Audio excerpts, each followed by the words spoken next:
அருள்மிகு பாம்பன் சுவாமிகளுடைய திருவடிகளை வணங்கிக் கொண்டு அவர் அருள் பெற்ற சுப்பிரமணியதாசர் உள்ளிட்ட அடியார் பெருமக்களாக விளங்குகின்ற உங்கள் அனைவர் திருவடிகளையும் வணங்கிக் கொண்டு இன்றைய நாம் சிந்தனையாக தகராலய ரகசியம் அனுபவமாகின்ற வகையில் பெருமானுடைய திருவருளால் இங்கே நாம் தகராலய ரகசியத்தை சிந்தித்து வருகின்றோம். அந்த வகையில் சென்ற பாங்குனி உத்திரத்தை தொடர்ந்து சித்திரை பௌர்ணமிகளை அனுபவிக்கிற வகையில் பாம்பன் சாமிகள் பெற்ற உபதேசத்தின்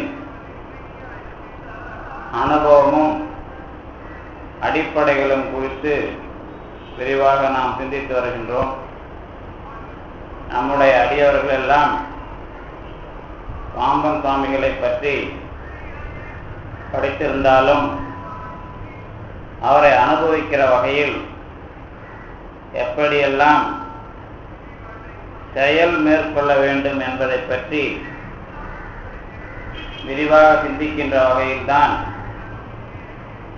பாம்பன் சுவாமிகள் சொல்லுகின்ற ஒவ்வொன்றிற்கும் நாம் எப்படி பழக வேண்டும் என்பதை சுட்டிக்காட்டுகின்ற வகையில் சிலவற்றை அமைத்து வருகின்றேன். அந்த வகையில்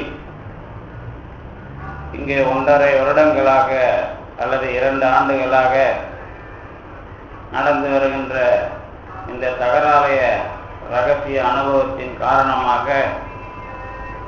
திருஞான சம்பந்தர் தொடங்கி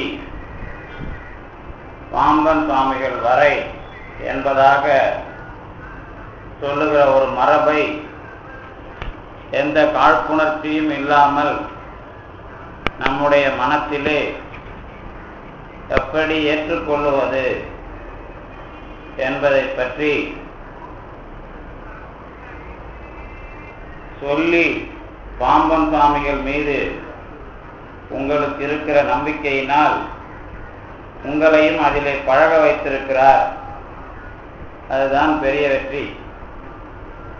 எந்த சொற்பொழிவிலேயும் சொற்பொழிவு செய்து ஒரு கருத்தை மாற்றுவது என்பது அல்லது தெளிவாக்குவது என்பது அதுவும் ஒரு பெரிய நிறுவனமாக சார்ந்து இருக்கின்ற மக்களை கொஞ்சம் பழக்கத்தில் தெளிவுபடுத்துவது என்பது இயலாத காரியம்.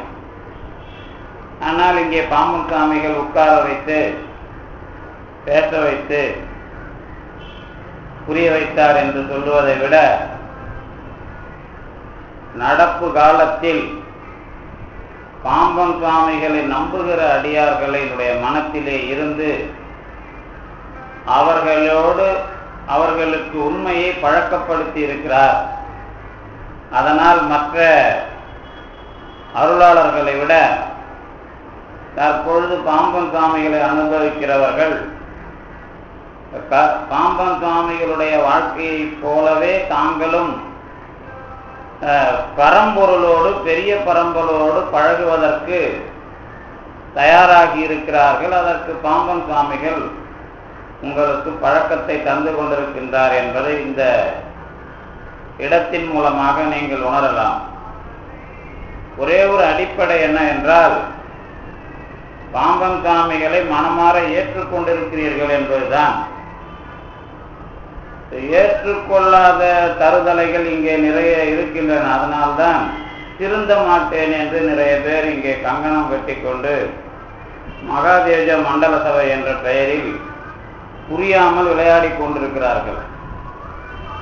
அவர்களை நாம் எவ்வளவு திட்டி திருத்துவது என்பதெல்லாம் நமக்கு வேலை இல்லை. ஏனென்றால் அவர்கள் சாமியின் மேல் நம்பிக்கை இல்லாதவர்கள் என்பதை தெளிவாக சாமி வெளிப்படுத்தி கொண்டிருக்கின்றார் என்பதுதான் அதிலே இருக்கிற உண்மை. ஏனென்றால் நீங்கள் கடைசி வரை முட்டாள் முட்டாள் என்று அடுத்தவனை சொல்லிக் கொண்டிருப்பதிலே பயனில்லை. ஏனென்றால் அவன் முட்டாள் என்று தெரிந்துவிட்ட பிறகு ஊர் உலகம் நன்றாக அதை விளங்கி கொண்ட பிறகு அவனை முட்டாள் என்று சொல்லிக் கொண்டிருப்பதனால் நம்முடைய ஆற்றலைத்தான் நாம் வீணடிக்கிறோம் என்பதாக அதிலே நீங்கள் தெரிந்து கொள்ளலாம். அதில் ஒன்றும் குறையில்லை.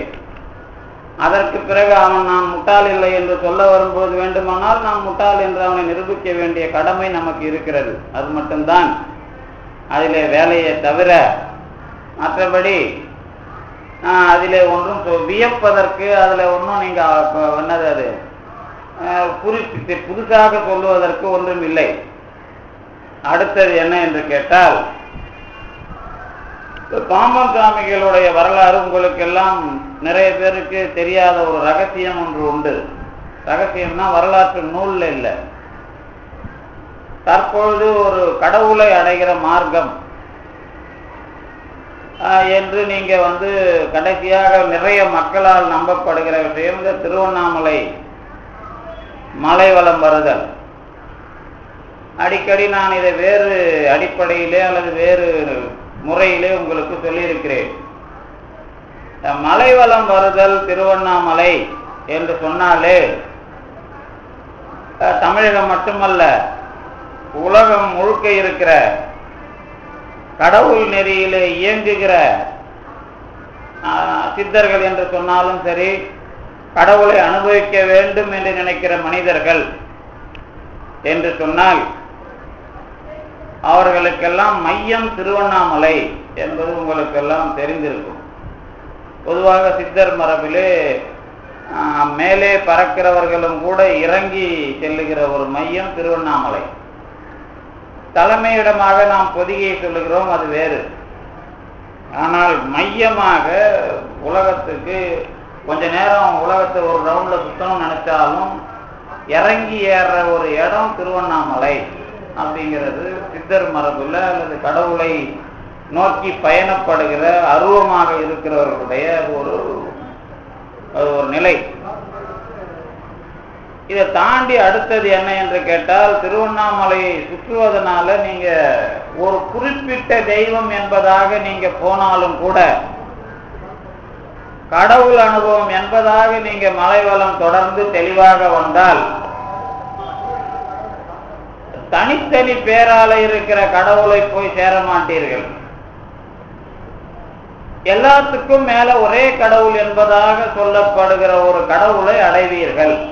இதுதான் திருவண்ணாமலை வரலாறு. இந்த திருவண்ணாமலை வரலாற்றை நீங்க தொடக்கி பார்த்தீங்கன்னு சொன்னா, கண்டுவிடுவேன் என்று இறைவனை பற்றி ஆராய்ச்சி செய்த திருமாலுக்கும் பிரம்மனுக்கும் காண முடியாத பரம்பொருள் மலையாக காட்சியளித்த இடம் திருவண்ணாமலை. இதெல்லாம் உங்களுக்கு தெரியும். இந்த திருவண்ணாமலையில் தொடக்க காலத்தில் இருந்த பெரிய சித்தர்களாக நமக்கு அறிமுகப்படுபவர்கள் குகை நமச்சிவாயர், குரு நமச்சிவாயர் என்று. அதே குகை நமச்சிவாயர், அதே குரு நமச்சிவாயர் என்ற பெயரில்தான் சிதம்பரத்தில் இருந்தவர்கள். அவர்களுடைய மரபிலே வந்த சித்தர் சிவபிரகாசர் திருவண்ணாமலைக்கு வருகிறார்.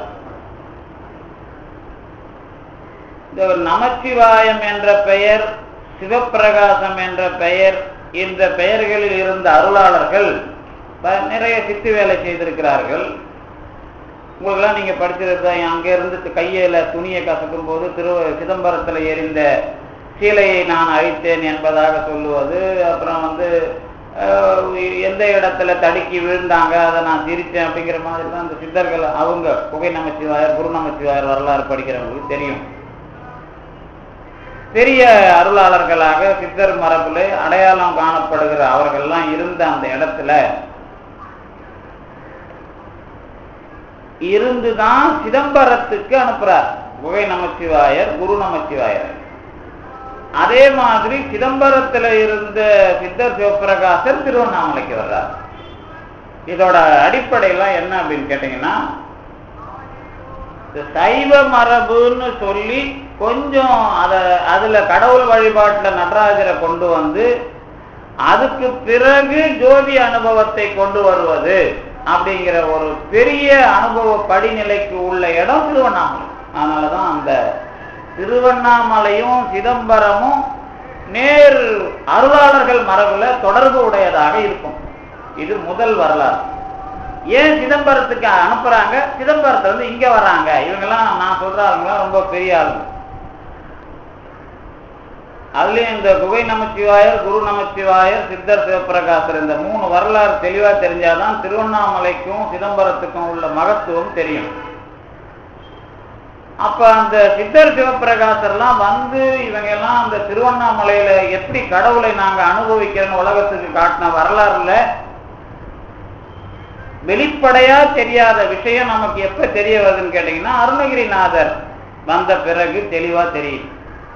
ஏன்னா கோபுரத்தின் மேலிருந்து விழுந்த அவருக்கு அருள் செய்தவன் முருகன் என்ற வரலாறு. அதுக்கு என்ன அடிப்படைன்னு கேட்டீங்கன்னா, திருவண்ணாமலை என்ற இடத்துக்கு உள்ளே இருக்கிற கடவுள் அனுபவம் எது அப்படிங்கிறதுக்கு பதில் தர்ற வரலாறு.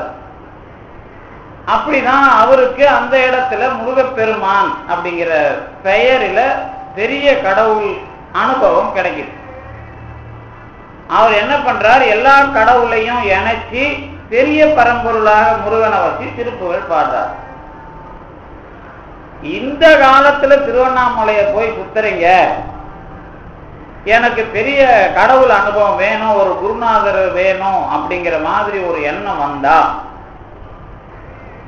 அவங்களுக்கு வழிகாட்டப்படுகிற இடம் பாம்பன் சுவாமிகளுடைய இந்த சமாதி நிலையம் அப்படிங்கிறது தான் நான் இவ்வளவு நேரம் சொன்னது. இப்போ நடக்கிற விஷயம் அது. இப்ப நீங்க எங்கேயாவது கடவுள் திருவண்ணாமலை சுத்துறவங்க அவங்க வேண்டுதலுக்கு சுத்துறது வேற. கடவுள் அனுபவங்கிற ஒரு நெறிக்குள்ள தெளிவா என்ன வைக்கணும், அதுக்கு ஒரு குருநாதரை காட்டுங்கிறதுக்கோ அல்லது அதுக்கு சாட்சிய ஒரு ஆளை எனக்கு வேணும் அப்படின்னு கேட்கிறவங்களுக்கு காட்டப்படுகிற இடம் நம்ம திருவான்மையூர் இந்த சமாதி நிலையம்தான். அது உங்களுக்கு தெரியுமா தெரியாது, ஆனா இது வரலாறு. நான் ஏதோ இந்த பேசுறது இல்லை, இது வந்து நிறைய பேருடைய அனுபவம். இதுக்கு அடுத்தது இன்னொரு ரகசியம் இருக்கு. என்ன ரகசியம் அப்படின்னு கேட்டீங்கன்னா, சித்தர் நெறியில இயங்குகிறவர்கள், கடவுளை அனுபவிக்கிறவர்கள் அப்படின்னு பெரிய நிலையை அடைந்தவர்கள் இப்படி கொஞ்சம் பேர் இருக்கிறாங்க. இப்போ இன்னைக்கு வந்து கனகம்பட்டி சித்தருக்கு வந்து குரு மண்டல பூஜை, அவர் சமாதியாகி, அதே மாதிரி நிறைய சித்தர்கள். இவங்களுக்கும் இப்போ சமீபத்தில் நமக்கு தெரிஞ்ச வரலாறுல பாம்பன் சாமிய தலைவரா வந்து அவர்கிட்ட சொல்லிட்டு போற மாதிரி தான் வரலாறு இருக்கிறது. இதுதான் பெரிய ரகசியம். பெரிய சித்தர்களும் கூட இங்க வந்து இவர் தலைமைய வந்து இந்த நவீன காலத்துல அல்லது நடப்பு காலத்துல ஒரு தலைமை அதிகாரிகிட்ட கையெழுத்து வாங்கணும் இங்க இருந்து கடவுள்கிட்ட போறதுக்கு அப்படிங்கிற மாதிரி ஒரு விஷயமா நீங்க நினைச்சு பார்த்தீங்கன்னா அதுக்கு உரிய ஒரு தலைவராக பாம்பன் சுவாமிகள் இருக்கிறார். இதுதான் 3வது ரகசியம். இப்ப நான் என்ன இது வரைக்கும் சொன்னேன், அனுபவத்துல இவர் எந்த அளவுக்கு பெரிய அளவுல ஒரு வியாபகமாக அல்லது விரிவாக சுவாமிகள் தன்னுடைய வேலையை செய்து கொண்டிருக்கிறார் அப்படிங்கிறதுக்கு இதெல்லாம் அனுபவபூர்வமான ஆதாரங்கள். அடுத்தது நமக்கு ஏன் இதை நான் சொன்னேன் அப்படின்னு கேட்டீங்கன்னா,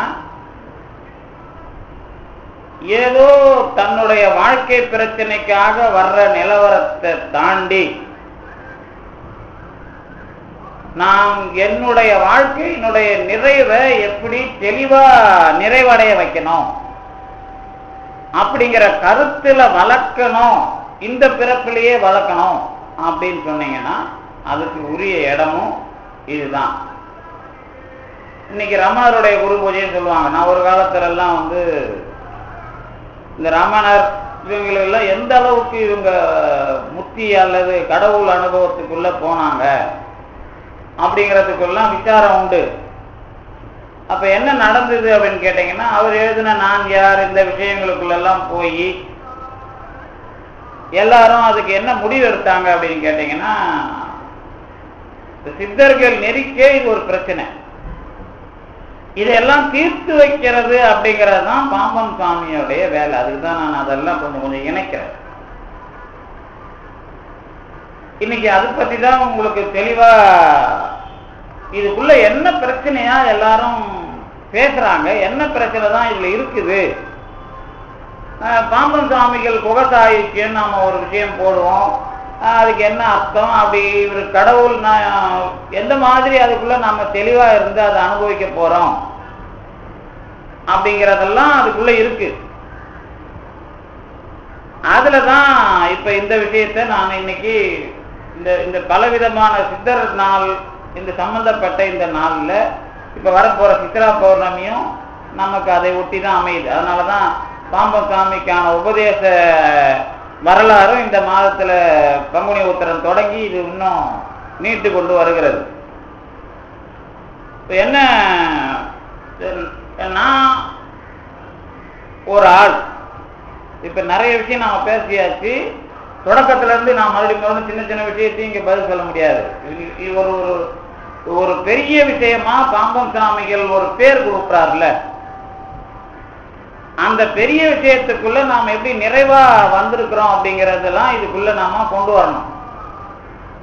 அதே மாதிரி இந்த மரபுக்குள்ள என்னென்ன சிக்கலா இருக்குது, ஏன் தனித்தனியா எல்லாரையும் வச்சுக்கிட்டு பேசி அதுல ஒரு அரசியல் மக்கள் மத்தியில தொடர்ந்து பண்ணி அவங்கள வேறுபடுத்திக்கிட்டு இருக்கிறாங்க அப்படிங்கிறதெல்லாம் முக்கியம்.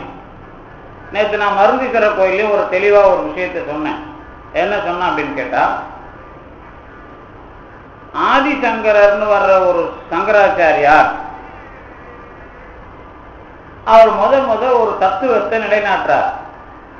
முதல்ல இல்ல, அவரு அதுக்கு முன்னாடி வேதாந்தம் சொல்லப்படுகிற ஒரு மரபுல மாயாவாதம் அல்லது கடவுளை தவிர வேற ஒண்ணு இல்லை அப்படிங்கிற கொள்கையை நிறுவப்பட்ட விஷயத்தை தூக்கி பிடிக்கிறார்.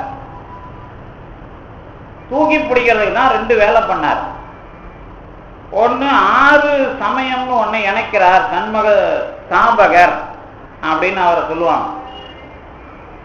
அதுலதான் திருமால், முருகன், சிவன், அம்பிகை, அப்புறம் கணபதி, சூரியன் 6 கடவுளை வச்சு இணைக்கிறதுக்கு பேரு சண்மதம்.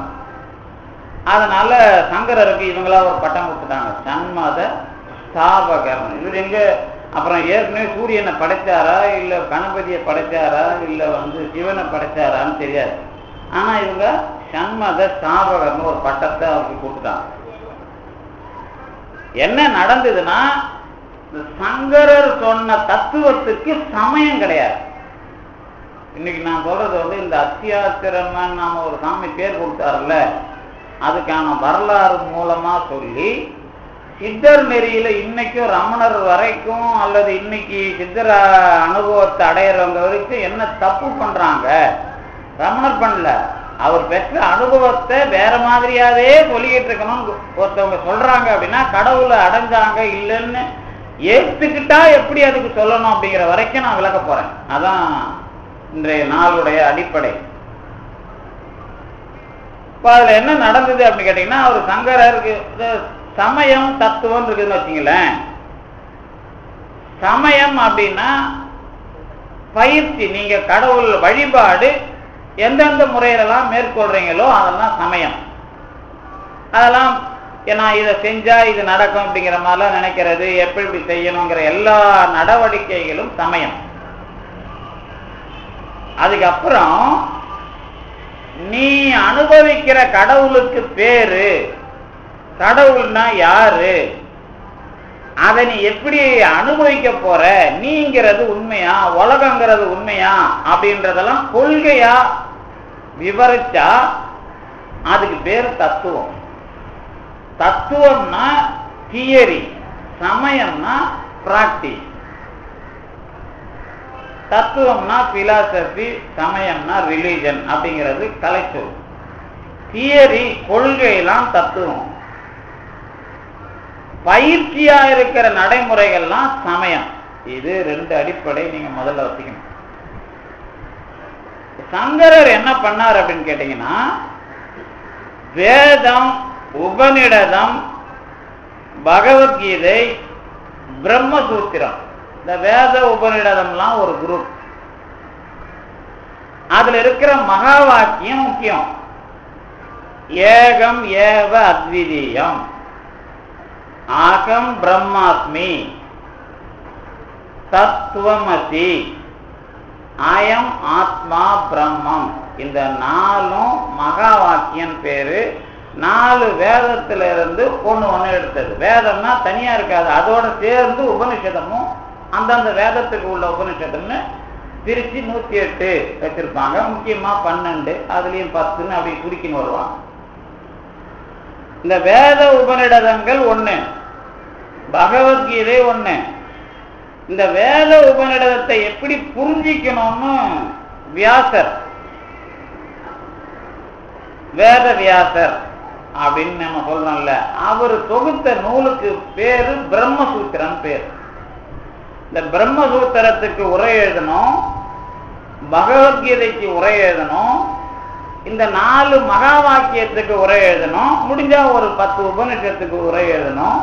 இப்படிலாம் எழுதி கடவுள் இன்னாரு, உலகம் இப்படிப்பட்டது, நான் இப்படிப்பட்டவன் விளக்க எழுதணும். அதுக்கு பேரு தியரி, பிலாசபி. அந்த வேத உபநிடதம், பகவத்கீதை, பிரம்மசூத்திரம், இது 3த்துக்கும் பேரு பிரஸ்தான திரயம்னு பேரு. முக்கியமான 3 நூல்கள்னு பேர். இதுக்கெல்லாம் விளக்கம் எழுதி தத்துவம் எழுதுறாரு ஆதிசங்கரர். அவர் எழுதின தத்துவத்துக்கு பேரு கேவல அத்துவிதம் அல்லது கேவலாத்துவிதம்னு பேர். இது வரலாறு. இந்த சங்கரர் எழுதின பிரம்மசூத்திரத்துக்கு எழுதின விளக்கத்துக்கு பேரு சங்கர பாஷ்யம். அதுக்கப்புறம் பகவத்கீதைக்கு பாஷ்யம், அப்புறம் உபனிஷத்துக்கு பாஷ்யம், இதெல்லாம் பண்ணியிருக்கிற. பாஷ்யம்னா உரை. இந்த உரையிலெல்லாம் என்ன பண்ணுவாங்கன்னா, கடவுள், உலகம், உயிர், இதை பத்தி அவங்க என்ன முடிவெடுக்கிறாங்களோ அதுல அந்த நூல்கள்ல இருந்து இவங்க விளக்குவாங்க. அப்படி சங்கரர் எழுதின தத்துவத்துக்கு சமயம் கிடையாது. என்ன கிடையாது? மக்கள் வாழ்க்கையிலிருந்து அவருக்கு மக்களை பின்பற்ற வைக்கிறதுக்கு சமயம் கிடையாது. அதனால அவர் என்ன பண்ணாரு, 6 சமயமா இந்த இந்தியாவில் இருக்கிற ஜனங்க கிட்ட இதை கொடுக்கணும்னு 6 மதத்துக்குள்ளேயும் நான் சொல்ல போறேன் அப்படின்னு சொன்னதுனால அவரு சண்மதத்தை தோற்றுவிச்சாருங்கிற மாதிரி அவருக்கு ஒரு பட்டத்தை கொடுத்து சண்மத ஸ்தாபகர்னு சொல்லிட்டாங்க. உண்மையை சொல்ல போனா அவங்களுக்கும் இந்த கடவுள் வழிபாட்டுக்கும் சம்பந்தம் கிடையாது, ஞான மார்க்கம் தான். இப்ப அந்த சங்கரர் பண்ண வேலைக்கு வேலை இருக்குல்ல, அதுக்கு முன்னாடியே ஒருத்தர் வேலை பார்த்தார். யாரு? தமிழ்நாட்டில் சீர்காழியில ஒரு பார்ப்பன குடும்பத்துல கவுண்டன்ய கோத்திரத்துல ஒரு குழந்தை பிறந்தது. அதுக்கு பேரு திருஞான சம்பந்தர்னு பேரு தான். இந்த திருஞான சம்பந்தர்னு 7ஆம் நூற்றாண்டுல வந்த அவர் தான் வேதத்தை, உபநிடதம் இதெல்லாம் நீங்க எப்படி புரிஞ்சுக்கணும்னு கேட்டா, கடவுளும் உண்டு, ஆன்மாவும் உண்டு, உலகமும் உண்டு, நாம அதை அனுபவிக்கிறது எப்படிங்கிறதெல்லாம் நான் சொல்ற மாதிரி புரிஞ்சுக்குங்க அப்படின்னு பதில் சொன்னார். என்ன ஒரே பிரச்சனை, அவர் சான்ஸ்கிரிட்ல எழுதல. யாரு? திருஞான சம்பந்தர் தமிழ்ல எழுதுறார். ஏன் தமிழ்ல எழுதுறாருன்னா, அனுபவிக்கிறவன் கோயில் கட்டி சாமி வச்சு ஒழுக்கமா இருந்து கூட்டமா இருக்கிற அதிகப்படியான மக்கள் வாழ்ந்த தமிழ் மொழி இல்லை. அதை அவர் அழகா, ஏன்னா வேதம் இன்னைக்குதான் மேக்ஸ் மூலருக்கு பிறகுதான் வடநாட்டு அது இதுன்னு நம்ம தூக்கிட்டு போனாங்க. அதுக்கும் நீங்க வேதம்லாம் பரவறதுக்கு முன்னாடி எந்த ஊர்ல வேத உபனிஷத்து வியாபாரம் ஆச்சு? இன்னைக்குதான் காசியில வடமொழியில இருக்கிற உபனிஷத்து புராணம்லாம் வியாபாரம் ஆகுது. ஆனா அதுக்கு முன்னாடி வியாபாரம் ஆன இடம்லாம் நம்ம தங்கசாலை தெருவும், நம்ம மின்ட் வள்ளலார் நகர் போகிறீங்கல்ல, அந்த இடத்துல தான் வேதாந்த விசாரமும் நூல்களும், அந்த இடமே சூடாகி போய் இன்னைக்கு எல்லாம் வேற இடம் போச்சுன்னு உங்களுக்கு தெரியும். அந்த இடத்துல தான் உலக மகா தத்துவவாதிகள் எல்லாம் உழவுன இடம். அதே இடம் தான் பாம்பன் சாமியை வந்து கடைசியா இருந்த இடம், வள்ளலாரும் இருந்த இடம். அந்த வள்ளலார் நகர் சார்ந்த பகுதியில தான் நீங்க வந்து இந்த நூல்கள் எல்லாம் விலைக்கு வந்து அது சிந்தாதிரிப்பேட்டை வரைக்கும் இருந்து அதையெல்லாம் நீங்க அச்சில பார்த்ததே இங்கதான். விவேகானந்தர் அப்படித்தான் கேட்கிறார், எனக்கு தமிழ்ல 108 உபநிடதமும் அந்த குறிப்புரையோட கிடைக்குது, அது எனக்கு வாங்கி அனுப்புங்க அப்படின்னு அழகிய சிங்கருக்கு கடிதம் போட்டிருக்கிறார். என்ன அர்த்தம் அப்படின்னு கேட்டீங்கன்னா, இங்கதான் எழுதுனா, இங்கதான் எல்லாம் இருந்தது. அதுக்கும் முன்னாடி தத்துவத்தை வேதத்தை எல்லாம் பேசின இடம் இங்க அதிகமா எது? காஞ்சிபுரம். உங்களுக்கு தெரியும். அதுக்குதான் பௌத்தர்கள் நேரா அங்க வந்து சேர்ந்தாங்க.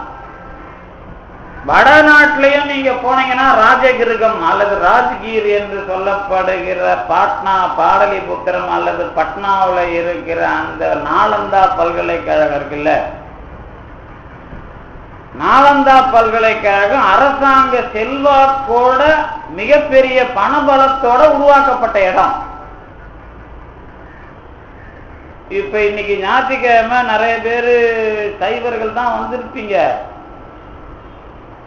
அசைவர்களுக்கு நான் சொல்ற பேர் நல்லா தெரியும், மசாலா நல்லா தெரியும். சைவர்களுக்கும் மசாலா தெரியும்.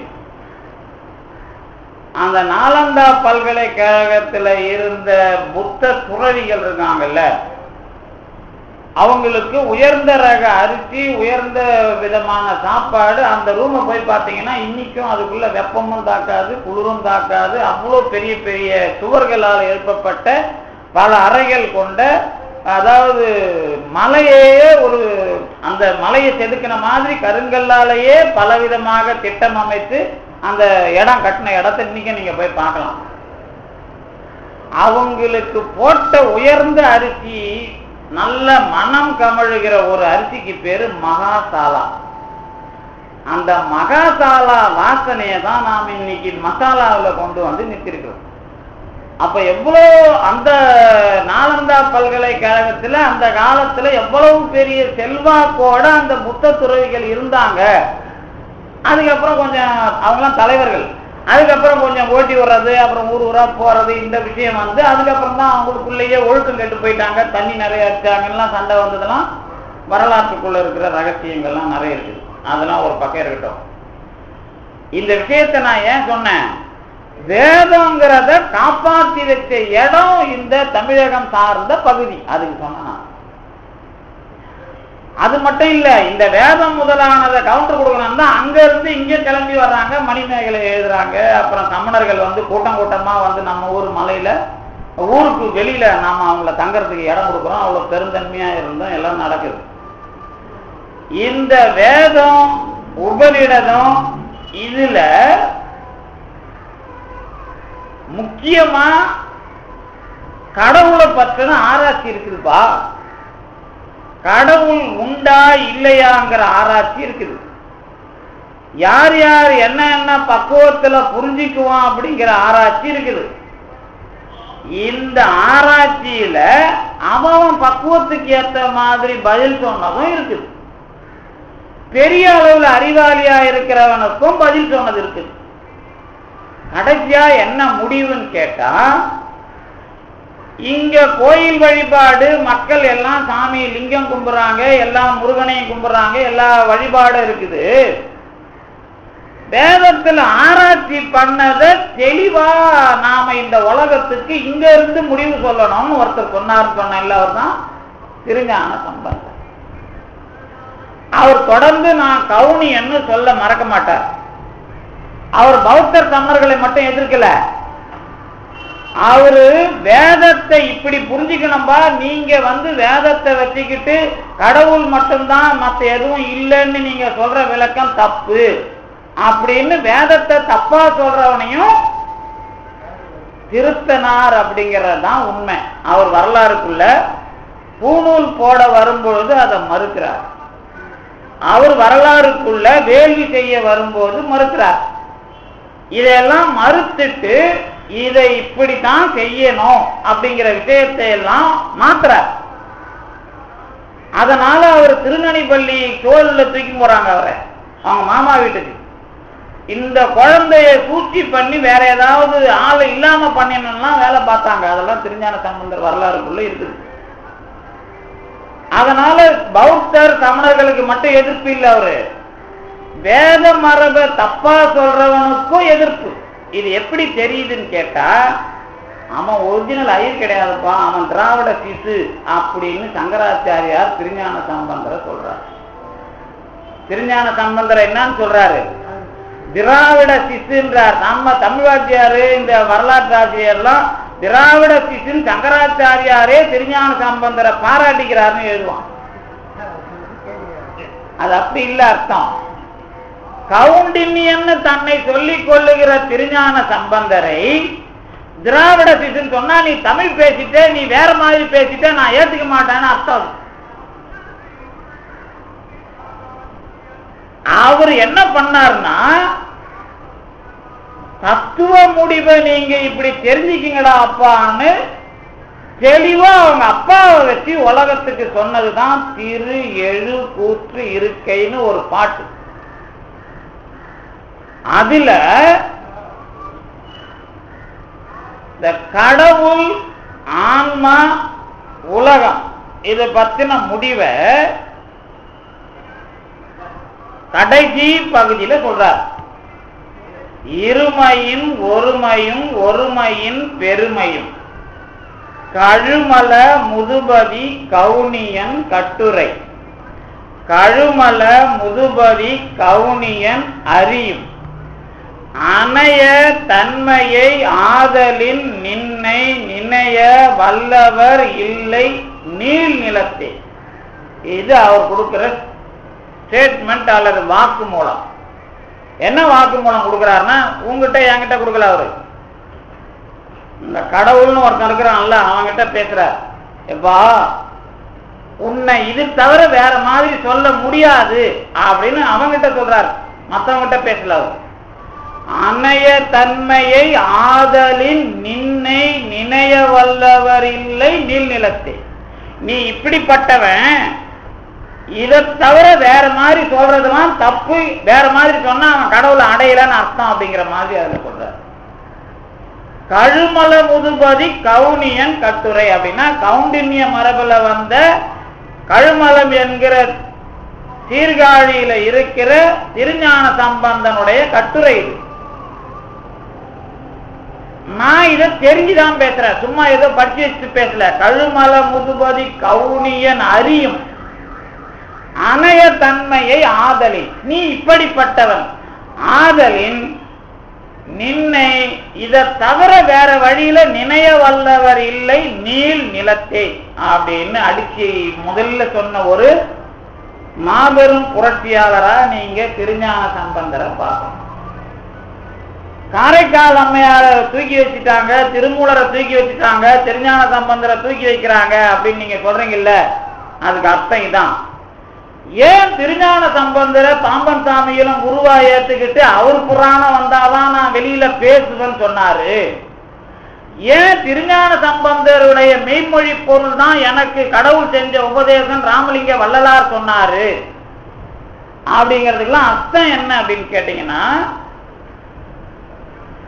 வேதம் தொடங்கி ஆராயப்பட்ட கடவுள் ஆராய்ச்சியில் தெளிவான முடிவை அனுபவித்து சொன்ன உலகத்துக்கு சொன்ன முதல்வன் திருஞான சம்பந்தன். அதான் அதுக்கு அர்த்தம். முடிஞ்சுதா? இப்ப பிரச்சனை என்ன அப்படின்னு கேட்டா, இந்த இருமையின் ஒருமையும் ஒருமையின் பெருமையும் இதுதான் அவர் சொன்ன ஸ்டேட்மெண்ட். இதுக்கு முன்னாடியே இதை பத்தி ஆராய்ச்சியெல்லாம் உண்டு, உங்களுக்கு தெரியும்.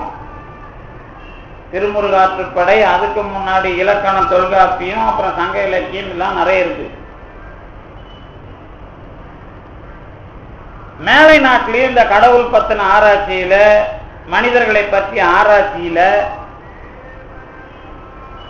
வந்து இந்த 2 வரைக்கும் ஆராய்ச்சி பண்ண இந்திய தத்துவத்தோட மெத்தடாலஜியில மேலை நாட்டில் எல்லாரும் வந்திருக்கிறான்.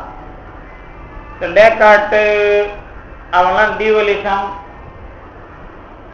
அதுக்கப்புறம் அக்கேஷனலிசம், இந்த காண்ட், எல்லாரும் இந்த 2க்குள்ள வந்து திணறி இருக்கிறான். இன்னை வரைக்கும் கடவுளை இந்தியாவிலேயே வேற யாரும் அனுபவிக்கல, வெளிநாட்டிலையும் அனுபவிக்கல. அனுபவிச்சிருந்தா அது வேற அக்கேஷனலிசம்.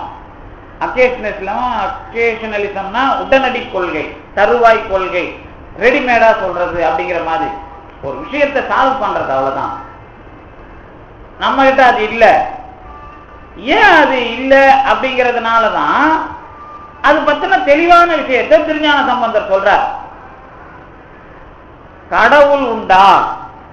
உண்டு. ஆன்மா உண்டா? உண்டு. உலகம் உண்டா? உண்டு. ஆனா அனுபவிக்கிறதுல யாருக்கு பிரச்சனை அப்படின்னா ஆன்மாவுக்கு தான் பிரச்சனை. இந்த ஆன்மா கடவுளாவே ஆயிடுமா அப்படின்னு கேட்டா, ஆமா கடவுள் மட்டும்தாங்கிறார், ஆன்மா தான் ஒண்ணு இல்லைன்னு சொல்லிட்டேனே, அப்புறம் நீங்க ஏன் அதை பேசுறீங்க அப்படின்னு சொன்னா சங்கரர் இல்ல, கடவுளும் ஆன்மாவும் வேற வேற, ஆனா கடவுளை சேர்ந்து ஆன்மா இருக்கும் அப்படிங்கிறத சொன்னா அது சைவ சித்தாந்தம். அதுலதான் இந்த திருஞான சம்பந்தர் அந்த முடிவை இருமையின் ஒருமையும் ஒருமையின் பெருமையும் சொன்னார். இதுக்கப்புறம் உங்களுக்கு எல்லாருக்கும் புரியுற மாதிரி இப்ப நான் அந்த வடமொழி பிரச்சனையிலிருந்தே சொல்ல போறேன். இந்த 4 மகா வாக்கியம் சொன்ன பாருங்க, அதை தான் முதல்ல புரிஞ்சுப்பாங்க.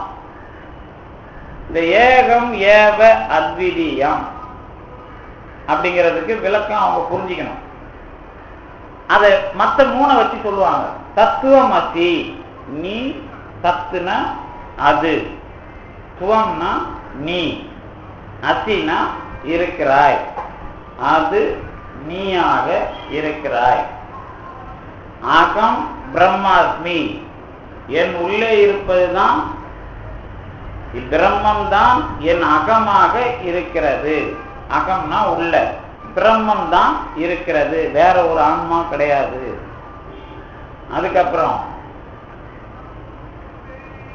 இந்த ஏகம் ஏவ அத்விதீயம் சொன்னம்பார், அதை இதுங்களை வச்சு கடவுள்னு ஒண்ணு இல்ல, நீங்க ஆன்மான்னு பேசுறதெல்லாம் தேவையில்லை அப்படின்னு சொல்லி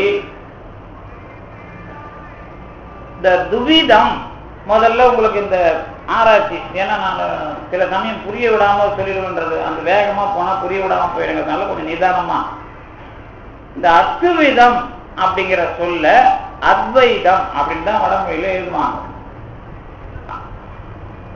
அதுக்கு எப்படி பிரிக்கணும் அப்படின்னு கேட்டீங்கன்னா துவைதம் அப்படின்னு முதல்ல அதுக்கு ரூட், அதாவது வேர் சொல் அதுக்கு எது அப்படின்னா துவைதம். துவைதத்துக்கு எது மூலம்னா துவி, உங்களுக்கு தெரியும் என்ன, பிரதமை திதியை அப்படின்னு சொல்றீங்கல்ல, திருதியை இல்ல, திருதியை சொன்னா 3வது, துவிதியை அப்படின்னு சொல்லுவீங்கல்ல. 2வது நாள் நம்ம ஆளுங்களுக்கு நிறைய பேர் தெரியாது. ஏங்க அமாவாசையில இருந்து 1, 2, 3 கணக்கு போட்டுவாங்க, பௌர்ணமில இருந்து 1, 2, 3 கணக்கு போட்டுவாங்க. நம்ம சொல்லுவோம் இல்ல சார் இன்னைக்கு சஷ்டியா, ஐயோ இன்னைக்கு 6வது நாளையா, அதுதான் சான்ஸ்கிரிட்ல சஷ்டின்றாங்க. நீ அதை சஷ்டின்னு சொன்னாதான் மைண்ட்ல ஏறுதே தவிர 6ன்ற மாதிரி கடைசி வரைக்கும் ஏற்றிக்கிறது இல்லை. நம்மால்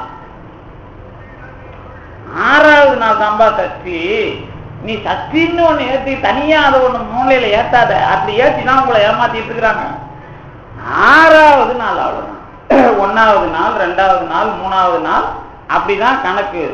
அதாவது நான் பிரதமை 1, திவி 2, திரி 3, சதுர் 4, பஞ்ச 5 இப்படி புரிஞ்சுக்கணும். சஷ்டி 6, இந்த எண்ணிக்கையே வடமொழியில சொல்றாங்க. அவ்வளவுதான்பா, நீ இன்னமும் சஷ்டினா அதுக்கு தனியா ஒரு உருவம் கொடுத்து அப்படி சொன்னாதான் உனக்கு 6வது நாள் அவ்வளவுதான் போ அப்படின்பாங்க.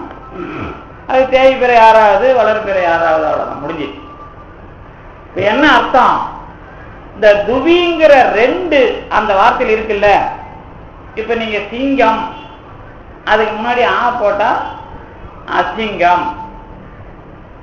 இந்த சொன்னதை மாற்றி போடுறதுக்கு அங்க ஆ பயன்படுது இல்ல, அந்த மாதிரி துவிதம்ங்கிறது 2, அந்த 2 இல்ல அப்படிங்கிறதுக்கு ஆவ போட்டாங்க வேதத்துல அப்படின்னு சங்கராச்சாரியார் முதல்ல பொருள் சொல்லி, இந்த 2 இல்லைங்கிறது தான் அத்விதத்துக்கு பொருள்.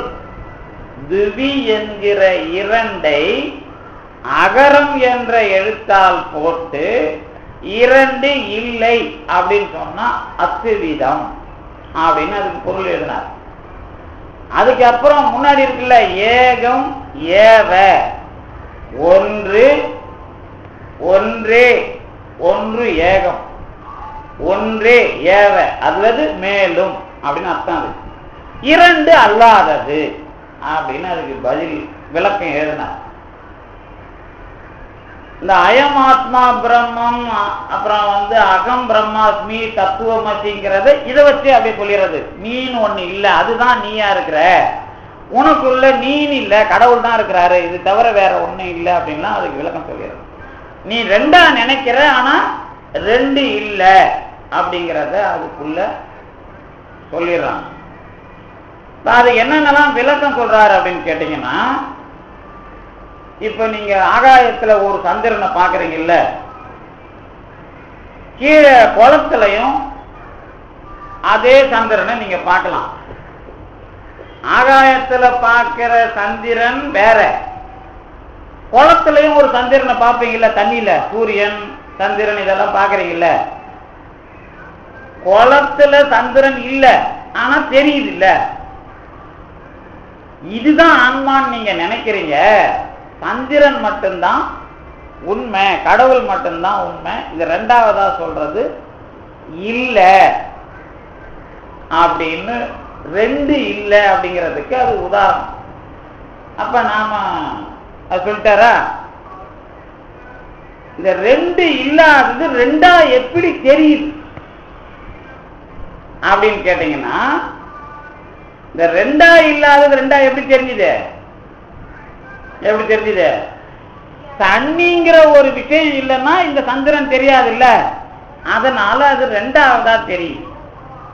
சரி, இது தண்ணின்னு ஒண்ணு இன்னொரு பொருளை ஏத்துக்கிறியா இல்லையா? நீ சந்திரனை பத்தி மட்டும்தான்பா பேசிட்டு இருக்கிற, இந்த 2ஆவது தண்ணியை ஏத்துக்கிறியா இல்லையான்னு கேள்வி கேட்க. நாம கேள்வி கேட்டப்ப என்ன வந்தது? அது 2ஆவது பொருள் இல்லப்பா, அதுக்கு உடனே இன்னொரு உதாரணத்துக்கு தாவிட்டார். உங்களுக்கு என்ன புரியுது? இப்ப ரொம்ப எளிமையா சொல்லிட்டு வரேன்.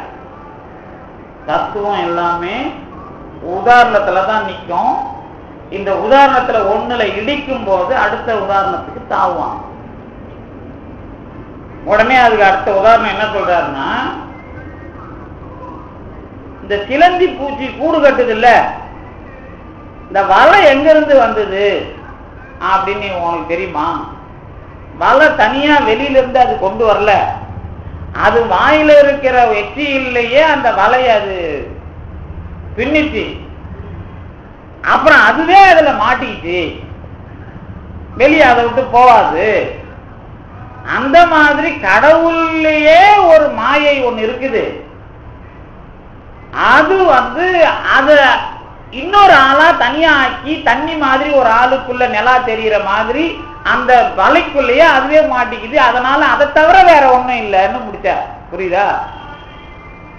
இதை விடவும் ரொம்ப எளிமையான சொல்ல முடியாது, ஒரு நிதானமா சொல்ல முடியாது. அதுக்கப்புறம் இதுல ஒரு பிரச்சனை வந்தது. என்ன பிரச்சனை வந்தது?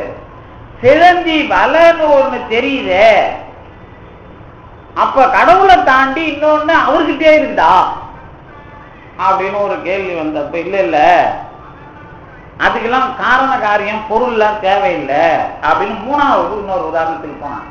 மூணாவது என்ன உதாரணம் கேட்டீங்கன்னா, நான் இதை பார்த்ததில்ல, ஆனா எழுதுற உதாரணம், மாயாஜால வித்த பண்றான்ல, இந்த மாயாஜால வித்த பண்றவன் விதையும் இருக்காது செடியும் இருக்காது, ஆனா மாமரத்தை காட்டுவான், பழத்தை கொடுப்பான். அந்த மாதிரி கடவுள் அவரு இஷ்டத்துக்கு அவராவே பண்றாரு, அவரை தாண்டி ஒண்ணும் இல்லை அப்படின்னு மூணாவது உதாரணம் சொன்ன. இப்பெல்லாம் என்ன நடந்தது? இதுல இந்த உலகத்தை பார்த்து நீங்க உலகம் ஒண்ணு நம்பிக்கிட்டு இருக்கிறீங்கல்ல, இதெல்லாம் சும்மா நாமெல்லாம் நமக்கும் ஒரு குஷியா இருக்குல்ல. இப்போ நீங்க பிச்சைக்காரனை பார்த்து நிதம்பா கோடீஸ்வரன் பேர் வச்சான் ஜிலு ஜிலு வடிவேல் ஒரு படத்துல சொல்லுவான்ல, அவர் ஒரு கரெக்டாக தான் சொல்லுவார். அதில் அதாவது ஒருத்தன் வருவான், இவர் பிச்சைக்காரர் சொல்லுவார், என்ன சொல்லுவார், ஐயா நீ தான் கோடீஸ்வரனா இதுவா அப்படி இப்படின்னு சொல்லுவான். உடனே அப்பா இவருக்கு 1000 ரூபா கொடுக்கணும். உடனே ஐயா நீங்க குபேரம் ஐயா, உங்களுக்கு எல்லா சொத்தும் வந்துடும், நீங்க தான் ஏன் பெரிய ஆள் அப்படின்னு அடுத்து கொஞ்சம் புகழ்வான். உடனே அதே நம்ம சொத்து கொஞ்சம் 4 ஏக்கர் ஏறி வச்சிருக்கு. உடனே அவன் சொல்லுவான், எல்லாத்தையும் ஐயா கொடுத்துருமா. அப்புறம் போயிட்டே இருப்பான். ஐயா என்னமோ கொடுக்குறேன் நீங்களே, நீ சொன்ன மாதிரி நானும் சொல்லிட்டேன், அதுக்கப்புறம் என்ன அதை வேணும் அப்படின்னு பாருல ஒரு நகைச்சுவை காட்சி. அந்த மாதிரி உங்களுக்கு நீங்க கடவுள்னு உங்களை எல்லாரையும் சொன்னா உங்களுக்கு ஒரு குஷி வராதா? வருமா வராதா? நீங்க தாங்க கடவுள் அப்படின்னா ஒரு குஷி வருமா வராதா? இன்னும் நிறைய உதாரணம் இருக்குது. நான் சொல்றது இப்ப அப்படியே கொஞ்சம் சீக்கிரம் உங்களுக்கு அதுக்குள்ள இருந்து வெளியே வரணும். இப்ப நம்ம இப்ப சங்கராச்சாரியார் பாடத்தை வரல, அது என்ன பிரச்சனை இருக்குதுங்கிறத சொல்ல மாட்டோம்தான். அதுக்கப்புறம் இப்ப நீங்க யாரு வேற வேற இருக்கிறதுக்கு என்ன காரணம் அதெல்லாம் நிறைய இருக்குது உதாரணம், அது பிரச்சனை இல்லை. எடுத்த உடனே 2 விஷயம் மக்கள்கிட்ட, இந்த உலகம் பொய், நீ ஒன்றும் வருத்தத்துக்கெல்லாம் கவலைப்படாத. 2வது நீ தான் கடவுள், இதை விட என்ன வேணும் உங்களை குஷிப்படுத்துறது. மற்றதெல்லாம் அப்புறம் மற்ற அறிவாளி கேட்டால் அதுக்கு தனியாக பதில் நிறைய இருக்குது. ஏன் இது வருது, அவித்தை காரணம், ஆசை காரணம், ஆபாசம் காரணம், அது ஏகப்பட்ட விளக்கம் வரும். அதெல்லாம் பிரச்சனை இல்லை. உங்களுக்கு லேமேன் கடவுள்கிட்ட போயாச்சுப்பா நீ தான்பா கடவுள், நீ ஒன்றும் கவலைப்படாது, இதெல்லாம் போய் ஒரு நாளைக்கு இதெல்லாம் இல்லாமல் போயிடும், இது ஒன்றும் பெரிய விஷயமே இல்லை அப்படின்னா உங்களுக்கு ஜாலியாக நீங்களும் உங்கள் வேலையை பார்த்துக்கிட்டு இருப்பீங்க. அவ்வளோதான். அந்த மாதிரி இது பரவிச்சு. ஏன்னா சாதாரண மக்கள்கிட்ட ஒரு விஷயம் பரவணும், மக்களை நீங்க டேக் ஓவர் பண்ணணும் அப்படின்னா இந்த மாதிரி கையாளுவாங்க. இது பரப்புற முறையில ஒண்ணு. தத்துவமா பேசும்போது அப்புறம் அடுத்தது பிரச்சனை. இவரை சங்கரரை மறுத்து தான் ராமானுஜர் வர்றார். ராமானுஜருக்கு பிறகுதான் வேற மாதிரி நம்ம மெய்கண்டார்லாம் அதை நமக்கு சைவ சித்தாந்தமா உபநிடதம் வேதத்தெல்லாம் நீங்க புரிஞ்சுக்கிறது இருக்கட்டும், தத்துவம்னா இப்படி புரிஞ்சுக்குங்க அப்படின்னு மெய்கண்டார்லாம் பண்றாரு. மெய்கண்டார்லாம் பண்றதுக்கு முன்னாடி தத்துவமாவே தெளிவா வேதத்தை புரிஞ்சிக்கணும் நம்ம அப்படின்னு தான் திருஞான சம்பந்தர் பண்ணார். நாம திருஞான சம்பந்தரை படிக்கும் போதே ஏதோ வினையும் நோய் தீர்க்கிறதுக்கு அவர் ஒரு மருத்துவர் மாதிரி தான் பட்டு நிற்பீங்க. நீங்க ஏதோ ஒரு ஓசியில கிடைச்ச வைத்தியம் திருஞான சம்பந்தர். இவங்கெல்லாம் ஒன்னா அந்த திருஞான சம்பந்தர் பரியத்தை தூக்கிட்டு போய் எங்கேயா புலம்பிட்டு ஏதாவது வாங்கிட்டு போயிடலாம் அப்படின்லாம் பாடிக்கிட்டு இருப்பாங்க. அது வேலை எவ்வளவு பெரிய வேலை பார்த்துருக்கிறாரு. ஒன்றாய் வேறாய் உடன் ஆனான்னு மெனக்கெட்டு பேசினாரா? வெட்டியா பேசினாரா? ஒன்றாக இருக்கிறான் இறைவன், வேறாகவும் இருக்கிறான், உடனாகவும் இருக்கிறான்னு ஏன் பேசினார்? இருமையின் ஒருமையும் ஒருமையின் பெருமையும் ஏன் பேசினார்? நம்ம வித்வானுங்க அறிவாளிங்க அறிஞர்கள்லாம் இருக்கிறாங்க. அது 2 1 என்ன 2 நான் தான் மெட்டினேன், 2ல் 2 ஒன்று இருக்குது, 1ல் எந்த ஒன்றும் இல்லைன்னு. கரெக்டு தானே? ஆனால் 1 எல்லாத்துக்குள்ளேயும் இருக்குது. 2க்குள்ள 2 ஒன்று இருக்குது, 1 எல்லாத்துக்குள்ளேயும் இருக்குது. ஆனால் 1ல் எந்த ஒன்றும் இல்லை. புரியுது இல்லை? அந்த மாதிரி இருமையின் ஒருமையும் ஒருமையின் பெருமையும் அப்படிங்கிறதுலாம் என்னாலையும் அது மாதிரி பேச முடியும். அது பிரச்சனை இல்லை. உங்களை போதையாற்றவும் முடியும், உங்களை மிரட்டவும் முடியும். அது பிரச்சனை இல்லை. இப்போ நேரா சந்திக்கணும். என்ன சந்திக்கணும்? ஏன் இந்த வார்த்தையை போடுறார்? அதே மாதிரி திருநாவுக்கரசர் சிவன் எனும் நாமம் தமக்கே உரிய செம்மணி அம்மான்னா குரூப் பாலிடிக்ஸ் பண்றாரா திருநாவுக்கரசர்? ஏன் பேசுறார் அப்படின்னு நீங்க பதில் சொல்லணும். ஏன் பேசுறார்? வரலாற்றுல சிவன்கிற பேரை சமணர்களும் எடுத்துக்கிட்டான். அன்னைக்கு நீங்க போய் மணிமேகலை படிச்சு பாருங்க. அருகதேவனுக்கு அவன் பேர் சொல்லும் போதெல்லாம் சைவ பேர் கடவுள் பேரை எல்லாம் அதுல எழுதி வச்சிருப்பான். இலக்கியம் படிச்சீங்கன்னா தெரியும் உங்களுக்கு. அப்ப அவருக்கு ஒரு கட்டாயம் வருது, எங்க பேர்லாம் நீங்க எடுக்காதீங்கடா அப்படின்னு அவர் தான் திட்டணும். ஏன்னா அந்த சமயத்துல இருந்து வந்தவர் அவரு. அது மட்டும் இல்ல, சிவன் அதுல ஒரு நுட்பமும் வைக்கிறார் அவரு. செம்மேனி அம்மான்னா ஜோதியா இருக்கிற கடவுள், அதுக்குள்ள ஒரு பேர் சிவன் அப்படின்னா அதுக்குள்ள இன்னொருத்தன் இருக்கிறான் தான். பெரிய கடவுளை பத்தி நானும் பேசுறேன்னு அர்த்தம். அப்ப என்ன இதுக்குள்ள வரலாறு நீங்க சொல்லணும். எவ்வளவு வரலாற்றுக்குள்ள அவங்க வர்றாங்கன்னு பேசணுமே தவிர தனியா உங்களை கோட்டை கட்டுற வேலை கிடையாது. அது தனியா உங்களை ஒரு கற்பனையில கொண்டு போய் உங்களுக்கு அப்படியே தியானம் உட்கார வச்சு அந்த பாட்டுக்குள்ள ஒரு கோட்டையை கட்டி உங்களை ஏமாத்துற வேலை இல்லாது. இப்படிலாம் சமூகத்துல பேசிக்கிட்டு இருக்கிறாங்கப்பா. நாங்க அதுக்கு இப்படி பதில் சொல்றோம், நீ அந்த ஸ்டாண்ட்ல வா அப்படின்னு அர்த்தம். அதுக்கு அப்படி திருஞான சம்பந்தர் 2 விஷயம் சொன்னார். ஒன்றாய் வேறாய் உடன் ஆனான். இந்த பதில் திருஞான சம்பந்தருக்கு முன்னாடி யார் சொன்னாங்க? யாருக்காவது தெரியுமா? திருஞான சம்பந்தருக்கு முன்னாடி இந்த பதில வேற யாராவது ஏன் சொல்லல? காரைக்காலம்மையார் அனுபவிச்சாங்க கடவுளை. ஆனா இது இந்த மாதிரி சொல்லணும் அவசியம் இல்லை. நான் பாப்பாயா, நீ வேதத்தை தப்பா சொல்றியா, நான் சொல்றேன் அப்படின்னு ஏன் சொல்லணும்? திருஞான சம்பந்தம் நான் வேதத்தை புரிஞ்சுக்கிற முறைய சொல்றேன்னு அர்த்தம். நீ அனுபவிக்காதவன் பேசாதடா, வெறும் விளக்கத்தை எழுதிக்கிட்டு. அப்பெல்லாம் திருஞான சம்பந்தருக்கு முன்னாடி ஆதிசங்கரர் வரல, பின்னாடி வந்துதான் பயந்து போய் அவரை திராவிட சிசு, அவனுக்கு வடமொழி தெரியாதுங்கிற மாதிரி திட்டார். திராவிட சிசு சொல்லிட்டா தமிழ் தெரிஞ்சவன் அர்த்தம், வடமொழி தெரியாதவன்றதுக்கு தான் அதை பயன்படுத்துறாங்க. அது என்ன உங்களுக்கு தெரியுது இல்லை? ஆனா அவரு கவுண்டனியன் எனக்கு எல்லாம் தெரியுங்கிறதானே அவர் சொல்றாரு. நீங்க ஏதோ ஒரு பால் குச்சாருன்னா சொல்லிட்டு இருப்பீங்க. அவருக்கு வடமொழி தெரியும்னு உங்களுக்கு தெரியாது இல்ல. பால் குச்சிருப்பாரு, ஆனா அவருக்கு வடமொழி தெரியும் உங்களுக்கு சொல்ல தெரியாது இல்ல. சரி, வடமொழியும் அவருக்கு தெரிஞ்சதுனால்தான் சவால் கொடுக்கிறார். வேதத்தை நான் முடிவு கட்டுறேன். அதனாலதான் அந்த இருமையின் ஒருமையின் பேசுறதுக்கு முன்னாடி அந்தணர்கள் வேள்வி செய்யறத சொல்றார். வேள்வி செஞ்சத சொல்லிதான் அதை முடிவுக்கு கொண்டு வர்றார் திருஞான சம்பந்தர். என்ன விஷயம் அதுல கேட்டீங்கன்னா, இந்த இருமையின் ஒருமையின் பேசுனது கடவுளும் ஆன்மாவும் வேற வேறதான். ரெண்டும் கடைசியிலையும் ஒன்னா இருக்கும். ஆனா ஒன்று அப்படிங்கிற மாதிரி இருக்காது. கடவுள் மட்டும்தான் அப்படின்னு இருக்காது, ரெண்டும் ஒண்ணு சேர்ந்து இருக்கும். அப்படி நீங்க புரிஞ்சுக்கணும்னு சொன்னது இருமையின் ஒருமையும். இதை எப்படி விளக்கிறது அப்படிங்கிறதுக்கு திருஞான சம்பந்தர் தான் உலகத்துக்கு ஒன்றாய் வேறாய் உடன் ஆனான் இடம் வீழி மிழலையே. திருவிழிமேலை பத்தி உங்களுக்கு தெரியல. திருவிழிமேலாம் எப்படி? திருவிழிமேலை யாருக்காவது தெரியுமா? திருவிழிமேலையில திருமால் அர்ச்சனை பண்றதுக்கு ஒரு பூ காணாம போய் திருமால் கண்ணை பிடிக்கி போட்டார். அவருதா உங்க கண்ணப்ப நாயனாருக்கு முன்னாடி கண்ணன் தான் முக்கியாது. அவன் கண்ணங்கிறதுனாலதான் இவரு கண்ணப்பன். வெறும் கண்ணு மட்டும் இல்லை, அவனும் கண்ணன்னா ஏன்னா கடவுளுக்கு கண்ணை போட்டவன் அப்படின்னு வச்சுங்க. கடவுளுக்கு கண்ணை போட்ட திருமால் வரலாறு திருவிழிமேலையில வரும். திருவிழிமேலையில என்ன நடந்ததுன்னா உங்களுக்கு தெரியுமா? அந்த ஊர்ல திருஞான சம்பந்தருக்கு ஒரு கொட்டு கிடைக்கும். கடவுள் கொட்டுறான் ஒரு சரியான கொட்டு. இந்த ஊர்ல பஞ்சம் வந்துருது. பஞ்சம் வந்துட்டதுக்கு காசு வாங்கி ஊருக்கு எல்லாரும் சாப்பாடு போடுறாங்க.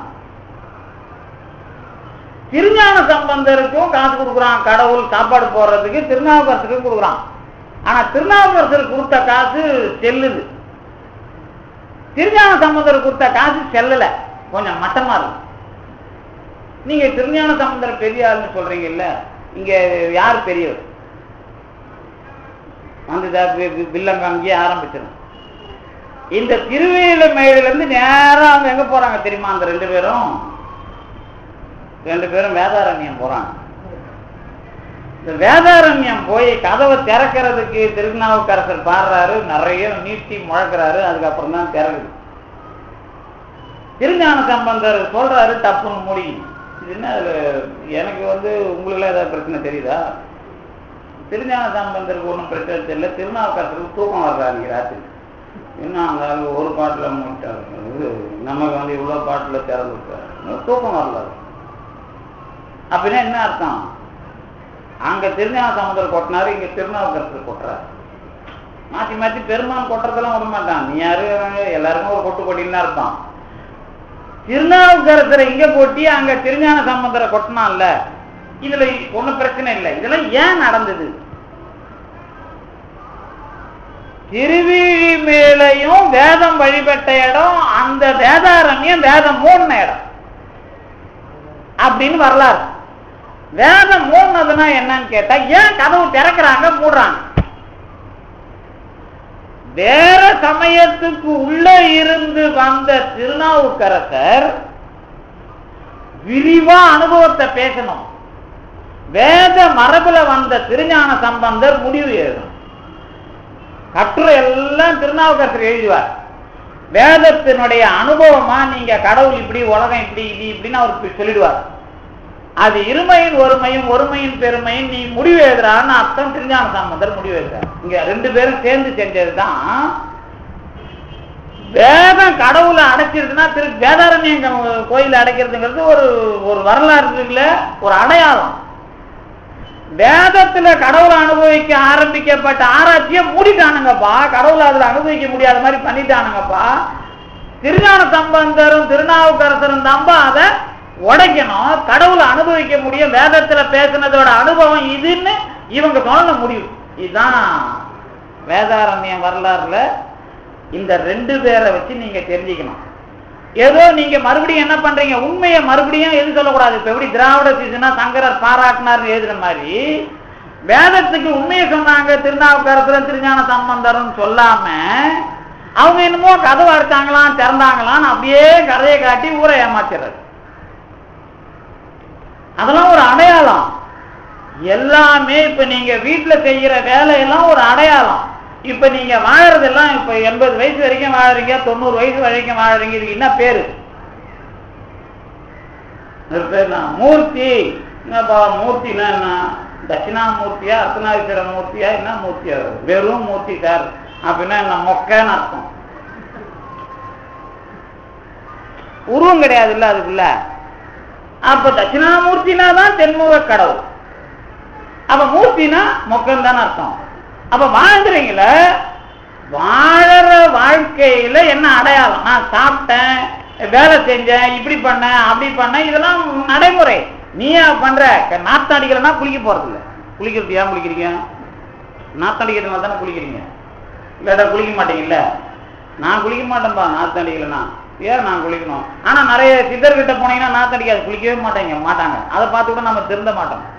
நாம உட்காந்துக்கிட்டே நாத்தம் அடிக்காம இருக்க முடியும், ஆனா நாத்தம் ஏன் அடி? அதுவே நமக்கு தெரியாது இல்ல.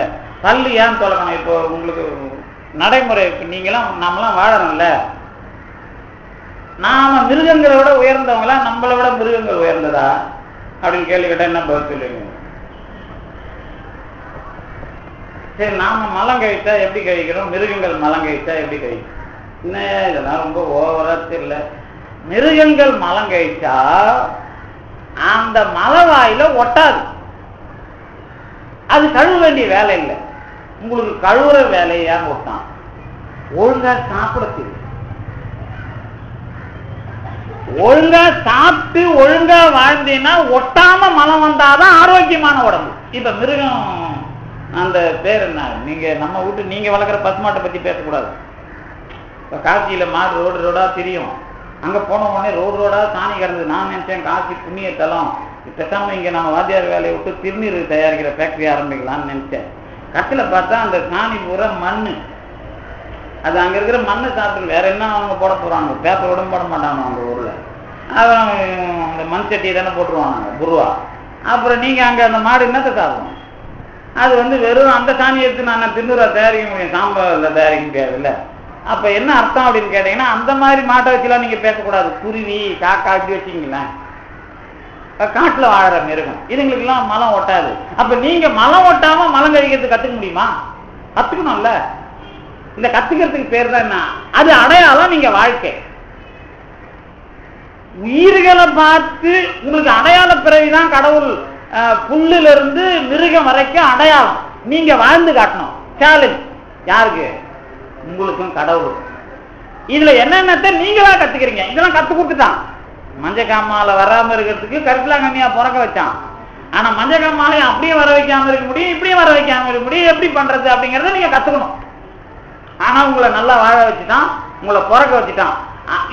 உங்களுக்கு நீங்க டவுட் வரக்கூடாதுங்கிறதுக்கு அடையாளத்தை எல்லாத்துலயும் வச்சிருக்கிறான். நீங்க எதையாவது கத்துக்கிட்டோமா?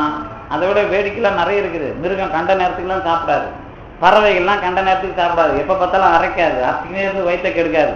அப்ப இதுங்கெல்லாம் ஏங்க இப்படி பண்ணுது? இதுங்கெல்லாம் ஒரு சிஸ்டம் இருக்குது. இன்னமும் அதுங்க பகுத்தறிவு உள்ள மாதிரி நாம இன்னும் முட்டாள் மாதிரி ஆகி போச்சு, நல்ல மேல இப்படி ஆகி போச்சு. அப்ப என்ன அர்த்தம்? இவ்வளவு விஷயத்தை எல்லாம் அடையாளம் பார்க்கணும். இதேதான் வேதாரண்யத்துக்கும். அப்ப அடையாளமா பார்க்கிற இந்த பிறப்பு வரலாறு இருக்குதுல்ல, இதுல அறிவை பயன்படுத்தி இவன் தப்பா சொல்லிட்டான். வேதத்துல என்னமோ வகைப்படுத்தப்பட்ட ஆராய்ச்சி தகுதிக்கு ஏற்ற மாதிரி, ஆனா முடிவுன்னு வர்றப்ப தெளிவுபடுத்தணும். அது வேதத்துக்குள்ள கிடைக்காது. வேதத்துக்குள்ள ஒரே ஒரு இடம் தான், நாரதருக்கு மட்டும் சனத்குமாரர் சொன்ன விளக்கத்துல மட்டும்தான் அந்த முடிவுக்கு வராங்க. அது 2-3 உபனிஷத் தான், முண்டக உபனிஷத், சாந்தோக்கிய உபனிஷத், இதுகள்ல தான் அந்த முடிவு கிடைக்குது. அதெல்லாம் நாரதருக்கு முருகன் என்கிற சனத்குமாரன் சொன்ன விளக்கத்தின் மூலமா தான் அவனுக்கே தெரியுது. நாரதனுக்கு அவன் தான் பெரிய அறிவாளி. அதனாலதான் பாம்பன் சாமி நாரத மகானுக்கு மட்டும் அந்த பஞ்சாமிர்த வனத்துல இடம் கொடுத்திருக்காரு. மற்ற கோள்கள் தாண்டி நாரத மகாநாட, அருணகிரிநாதர் ஓசை முனியாட, புகழ் தாசன் நாடன் அப்படின்னு லிஸ்ட் கொடுக்கறது அதுலதான். என்ன அர்த்தம்? நீங்க வரலாற்றுக்குள்ள திருஞான சம்பந்தர் வேதத்து மூடப்பட்ட கதவை திறக்கிறார்னா, கடவுளை ஆராய்ச்சி செய்ததில் இவர்கள் கடவுளை அனுபவிக்காமல் தடுத்து விட்டார்கள், அதற்கு நாங்கள் முடிவும் அனுபவிக்கிற வேலையும் செய்கிறோம். இதுதான் திருநாவுக்கரசர் திருஞான சம்பந்தர். அதனாலதான் அவர் என்ன பண்றாரு, அத்துவிதம்ங்கிறது 2 இல்லாத ஒண்ணு அப்படின்னு நீ சொல்லாத, 2 இருக்கிற ஒண்ணுன்னு சொல்லு அப்படின்னு சொல்லி 2 இருக்கிற ஒண்ண புரிஞ்சிக்கணும்னா அது ஒன்றாய் வேறாய் உடனாய்னு எழுதினார். இந்த ஒன்றாய் வேறாய் உடனாய்ங்கிறத தான் அத்துவிதம்ங்கிறதுக்கு திருஞான சம்பந்தர் சொன்ன பதில். அதுதான் மெய்கண்டார் எடுத்துக்கிறார், அதுதான் சிவஞான முனிவர் எடுத்துக்கிறார். அதுல இருக்கிற சின்ன விளக்கத்தை நம்மால் தப்பா போயிடக்கூடாதுன்னு வந்த ஞான கோளாறுக்கெல்லாம் பதில் சொல்லி பாம்பன் சாமி சுத்த அத்துவிதம் தெளிவா எழுதுறார். இப்ப இதுவரைக்கும் சொன்னல, இப்ப இதுல புரிய வைக்கிறேன் பாருங்க. இந்த ஒன்றாய் வேறாய் உடனாய்னா என்ன அர்த்தம் அப்படின்னு கேட்டீங்கன்னா, உலகத்துல எந்த பொருளையாவது நீங்க தனிப்பொருள்னு பார்க்க முடியுமா? உலகத்துல எந்த பொருளையாவது நீங்க தனிப்பொருள்னு பார்க்க முடியுமா அப்படின்னு கேட்டா, அந்த ஆராய்ச்சியை எப்படி நடத்தணும் அது முடிவு பண்ணணும். நீங்க உலகத்துல இருக்கிற பொருளை முடிவு பண்ணணும், அதை எப்படி நடத்தலாம் அப்படின்னு கேட்டீங்கன்னா, இப்ப நீங்க ஒரு பொருளை எடுத்துங்கப்பா, ஒரு பொருள்னு அதை நினைக்கிறீங்க. எது ஒரு பொருள்? நீங்க பாக்குற எது ஒரு பொருள்? உலகத்துல நீங்க பாக்குற எந்த பொருளாவது ஒரு பொருளா இருந்தா? இப்ப நான் பேசிக்கிட்டு இருக்கிறேன்ல, நீங்க கேட்கறீங்க. பேசுறது உங்களுக்காக, நீங்க கேட்கறது நான் பேசுறதுனால.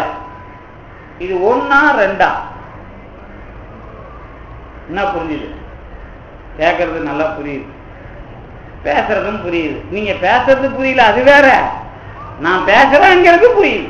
சரிதானே? பேசுறது புரியலையாங்கிறது அதை பத்தி எனக்கு பிரச்சனை இல்லை. நான் பேசுறேங்கிறது புரியல, அப்படி இல்லைன்னா என்ன சொல்லிடுவேன்? செய்விடர்களே இங்கிருந்து விலகி போங்கள். அப்புறம் என்ன பேசுறேங்கிறது உங்க காது வேலை செய்யறதுனால தெரியுது. சரிதானே? ரைட். இப்ப வாய்க்கும் காதுக்கும் கனெக்ஷன் என்ன நடக்குது? இப்போ 1ஆ 2ஆ? 3 இருக்குது இல்ல? வாயும் இருக்குது, பேச்சும் நடக்குது, காதும் இருக்குது. அப்படி தெரியுதா? அது ஆனா கேட்கிறதுன்னு சொன்னா காதும் பேச்சும், பேசுறதுன்னு சொன்னா வாயும் பேச்சும். நீங்க குழப்பம் வராம சிந்திக்கணுங்கிறதுக்கு தான் நான் உங்களை மிரட்டாம பேசுறேன். பேசுதல் ஒரு நடவடிக்கை, இதுல காது சம்பந்தப்படாது, கேட்கறது. பேசுதல் சொன்னா என் வாயும் மொழியும் தான். சரிதானே? பேச்சு காத்தும் தான். நீங்க கேட்கறதுன்னு வந்தாதான் மொழியும் கேட்கிற காது 2 சேருது இல்ல? இப்ப கேட்கறதுனால காது, காது இல்லைன்னா கேட்காது. சரிதானே? இந்த 2ம் சேர்ற நிகழ்ச்சிக்கு பேர் தான் அத்துவிதம். உலகத்துல 2ஆ 1ஆன்னு பேசாதப்பா. இந்த 2த்துக்கும் நடுவுல என்ன சம்பந்தம், என்ன உறவு இருக்கு, இத பத்தி தான் நீ அதுல பேசணுமே தவிர ஒன்னா ரெண்டான்னு பேசாத அப்படின்னு முதல்ல அவங்கள எதிர்த்து இத புரிஞ்சிக்கிற முறைய சொன்னது. புரிஞ்சிக்கணும்னா என்ன வேணும்? அனுபவம் வேணும். நீ சும்மா மூளைய வச்சுக்கிட்டு புக்கை வச்சுக்கிட்டு பேசிக்கிட்டு இருக்கிற, நான் அனுபவிக்கிறேன், எனக்கு அனுபவிக்கிறதுன்னு வந்தாலே ரெண்டு சேர்ந்தாதான் ஒண்ணு. இப்ப நீங்க சாப்பிட்டு எதுவும் கொடுக்க மாட்டோம், நாங்க இப்ப டீ எல்லாம் நிறுத்திட்டோம். சரி, டீ குடிக்கிறதா நினைச்சீங்க, இல்ல பிஸ்கட் கொடுக்கறதா நினைச்சீங்க. சாப்பிட்டுட்டு நல்ல சுவையா இருந்தது, இனிப்பா இருந்ததுன்னு சொல்றீங்கன்னு வச்சுங்களேன். இனிப்புன்னு எப்ப சொல்லுவீங்க? என்னுடைய நாங்க தந்த பிஸ்கட்டும் உங்க நாக்கும் சேர்ந்தா இனிப்பு. பிஸ்கட்டு வேற, நாக்கு வேற. இனிப்புங்கிறது எப்படி வருது? பிஸ்கெட்டு சேர்ந்ததுனால நாக்குல வந்து, சரிதானே? இப்ப சுவையையும் பிஸ்கட்டையும் எங்க பிரிச்சு பார்ப்பீங்க? கேட்டா என்ன பதில் சொல்லுவீங்க? இந்த ரெண்டும் சேர்ந்தாதான சுவை, பிஸ்கட்டும் நாக்கும் சேர்ந்தாதான சுவை வருது. இதுக்கு பேரு உடனாதல்னு பேர். ஒண்ணு இன்னொன்னோட சேர்ந்து வேலை செஞ்சாதான் ஒரு நிகழ்ச்சி வெளியில தெரியும், ஒரு செயல் வெளியில தெரியும். அதுக்கு பேரு உடனாதல்னு பேர். சுவை இனிப்பு அப்படின்னு சொன்னா நீங்க சேர்ந்து வேலை செஞ்சிருக்கணும், ரெண்டு சேரணும். பிஸ்கட் வேற, நாக்கு வேற. இது வேறாய். நாக்குங்கிறது தனி, பிஸ்கட்டுங்கிறத தனி. அது லெவல்ல ஒண்ணுதான். பிஸ்கட் வேற, நாக்கு வேற, இது ரெண்டு. இந்த ரெண்டும் சேர்ந்தா சுவைங்கிற விஷயம் தெரியும். அப்ப இததான் என்ன பண்ணாரு, உலகங்கிறதே வேற வேற விஷயங்களோட உறவுல நடக்கிற அனுபவமே தவிர எல்லாம் கலந்தோ இல்லாமையோ சொல்லக்கூடாது. என்னன்னு சொல்லக்கூடாது? ஒரே பொருள்னு சொல்லக்கூடாது, இல்லைன்னா சொல்லக்கூடாது. இந்த விஷயத்தை வேதத்துக்கு நீங்க புரிஞ்சுக்கிங்க, அத்துவிதத்துக்கு புரிஞ்சுக்கிங்க அப்படின்னு திருஞான சம்பந்தர் ஒன்றாய் வேறாய் உடனாய்ன்னு சொன்னார். என்ன திருஞான சம்பந்தர் தப்பு பண்ணார் தெரியுமா? என்ன தப்பு பண்ணார்? ஏவம் ஏவ அத்விதீயத்துக்கு நாங்கள் ஒன்றாய் வேறாய் உடனாய் என்று நீங்கள் புரிந்து கொள்ள வேண்டும்னு கமெண்ட்ரி எழுதல. அதனால நீங்க அவருக்கும் வேதத்துக்கும் சம்பந்தம் இல்லைன்னு நினைக்கிறீங்க. திருஞான சம்பந்தர் உரை எழுதுவா வந்துக்கிறாரு. அவர் அந்த அதாவது ஒரு அனுபவத்தை பத்தி பேசும்போது கான்ட்ரவர்சிய பேசுனீங்கன்னா அனுபவம் கிடையாது. ஆனா அனுபவம் என்னதுன்னு சொல்லி நீங்க அதை புரிஞ்சுக்கணும். இதனால நீங்க திருஞான சம்பந்தரை புரிஞ்சுக்கிற முறை தப்பா போச்சு. தவிர திருஞான சம்பந்தர் வேதத்தோட விஷயத்தை இப்படி புரிஞ்சுக்கணும்னு சொன்னதுனாலதான் வேதம் நான்கினும் மெய்ப்பொருளாவது நாதம் நாமம் நமச்சிவாயனும் பேசினார். முடிஞ்சுதா? வேற வேற பொருள்கள் தான் உலகத்துல. நீங்க வேற, நான் வேற, என் பை வேற, என் சாப்பாடு வேற, எல்லாம் வேற வேறதான். இது எல்லாம் சேர்ந்து சேர்ந்து நீங்க வேலை பார்க்கறீங்க.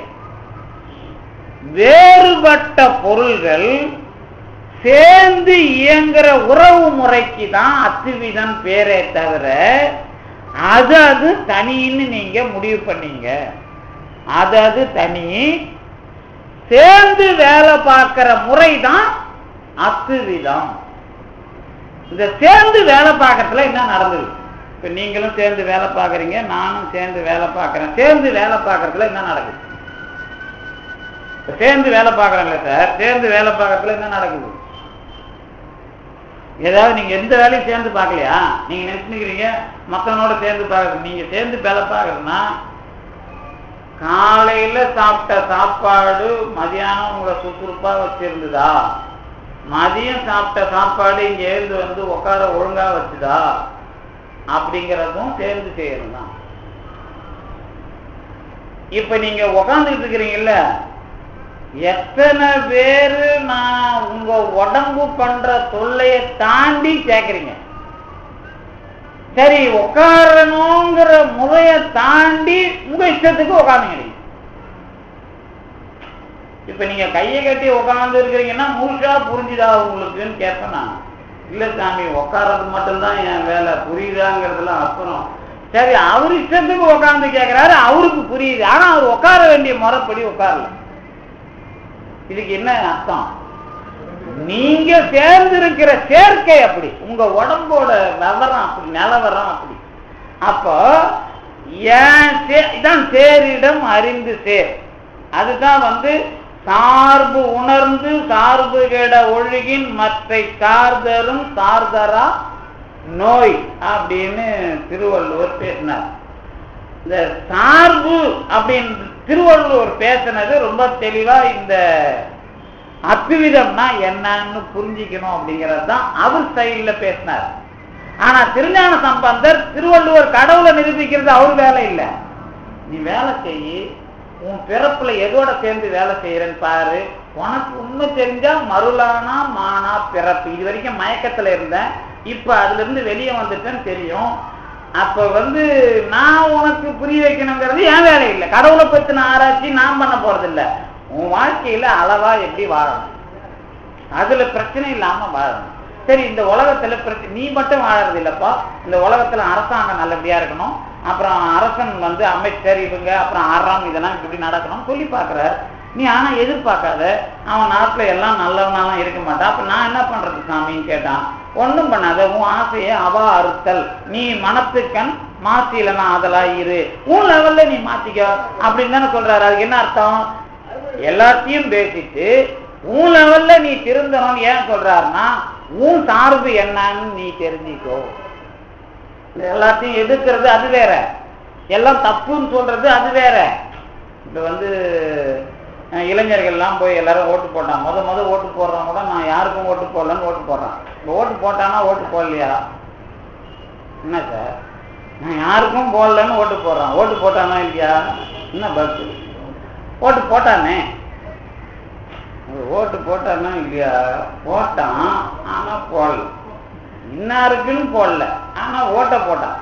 அதுக்குதான் இனிமே என்ன பண்ணணும், ஓட்டு எனக்கு போட்டுக்கிறான்னு இனிமே ஒரு ஆப்ஷன் வச்சுக்கணும். வேற அந்த ஓட்டு செல்லா ஓட்டு ஆகக்கூடாது. இல்ல, எனக்கு நான் போட்டுக்கிறேன், நான் நல்லவன், நீங்க போட்டுங்க அப்படின்னா கொஞ்சம் நல்லா இருக்கும்ல. சரி, அதனால இப்ப நீங்க யாரும் நல்லவன் இல்லைன்றதானே அதுக்கு அர்த்தம். அப்ப நான் என்ன பண்றேன், யாரும் நல்லவன் இல்லைங்கிறத சொல்ல போறேன் இல்ல, அதாவது அவன் நல்லவன் தானே ஒரு வகையில. யாரும் நல்லவன் இல்லையா அப்படிங்கறதானே அது மூலமா அவன் சொல்றான். ஆமா, நான் அது கூட சொல்லல இல்ல. அப்போ யாரும் நல்லவன் இல்லைங்கிறது தான் நான் யாருக்கும் ஓட்டு போட மாட்டேன்னு சொல்ற அந்த மறைமுகமான விஷயம்.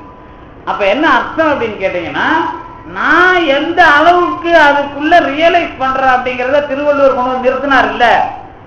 அந்த மாதிரி நம்ம வாழ்க்கையில நாம எதோட சேர்ந்து இருக்கிறோம், எதோட சேரணும் அப்படிங்கிறதுக்குள்ள நீளமா வந்தீங்கன்னா இதுல என்ன முடிவு தெரியுது? எல்லாம் ஒன்றும் விளங்கல சார், எல்லாம் அப்படியே தான் இருக்குது.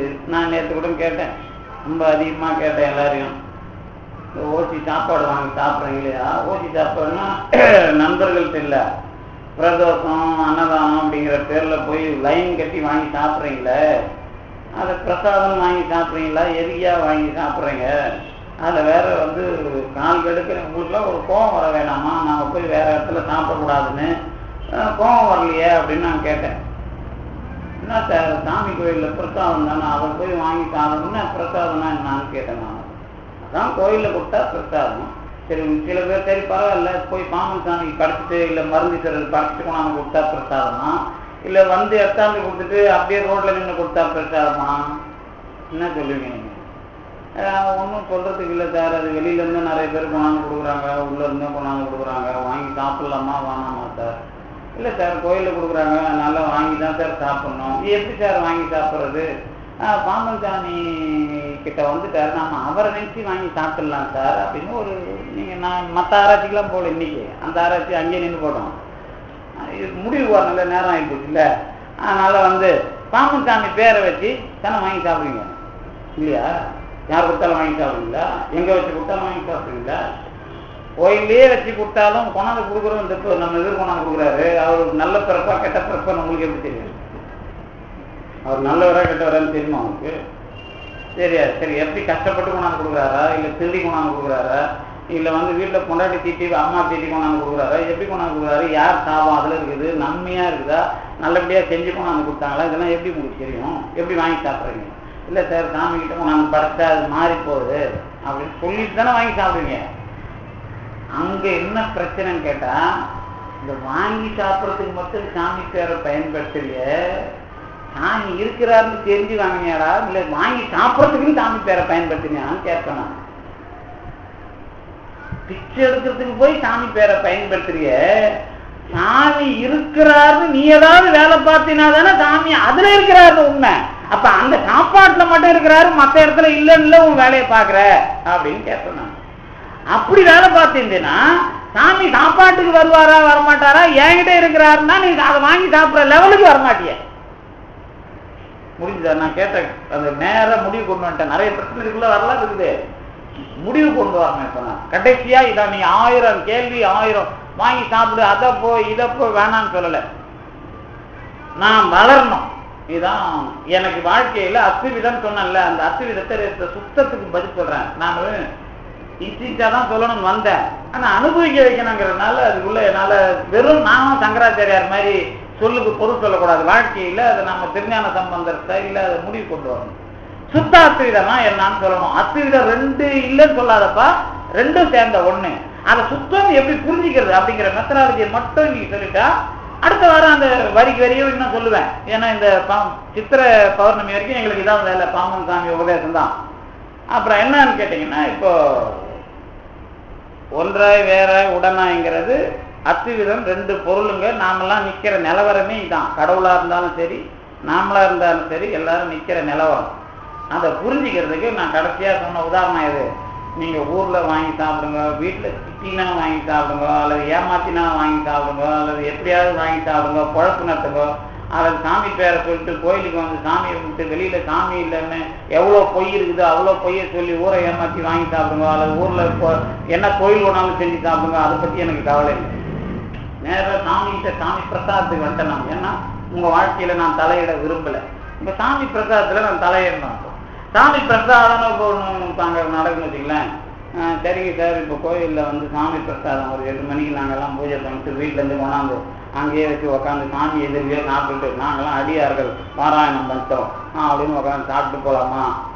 சரிங்க, இல்லை இதான் ரைட்டான்னு கேட்டேன். என்ன பதில் சொல்லியிருக்கேன்? என்ன பதில்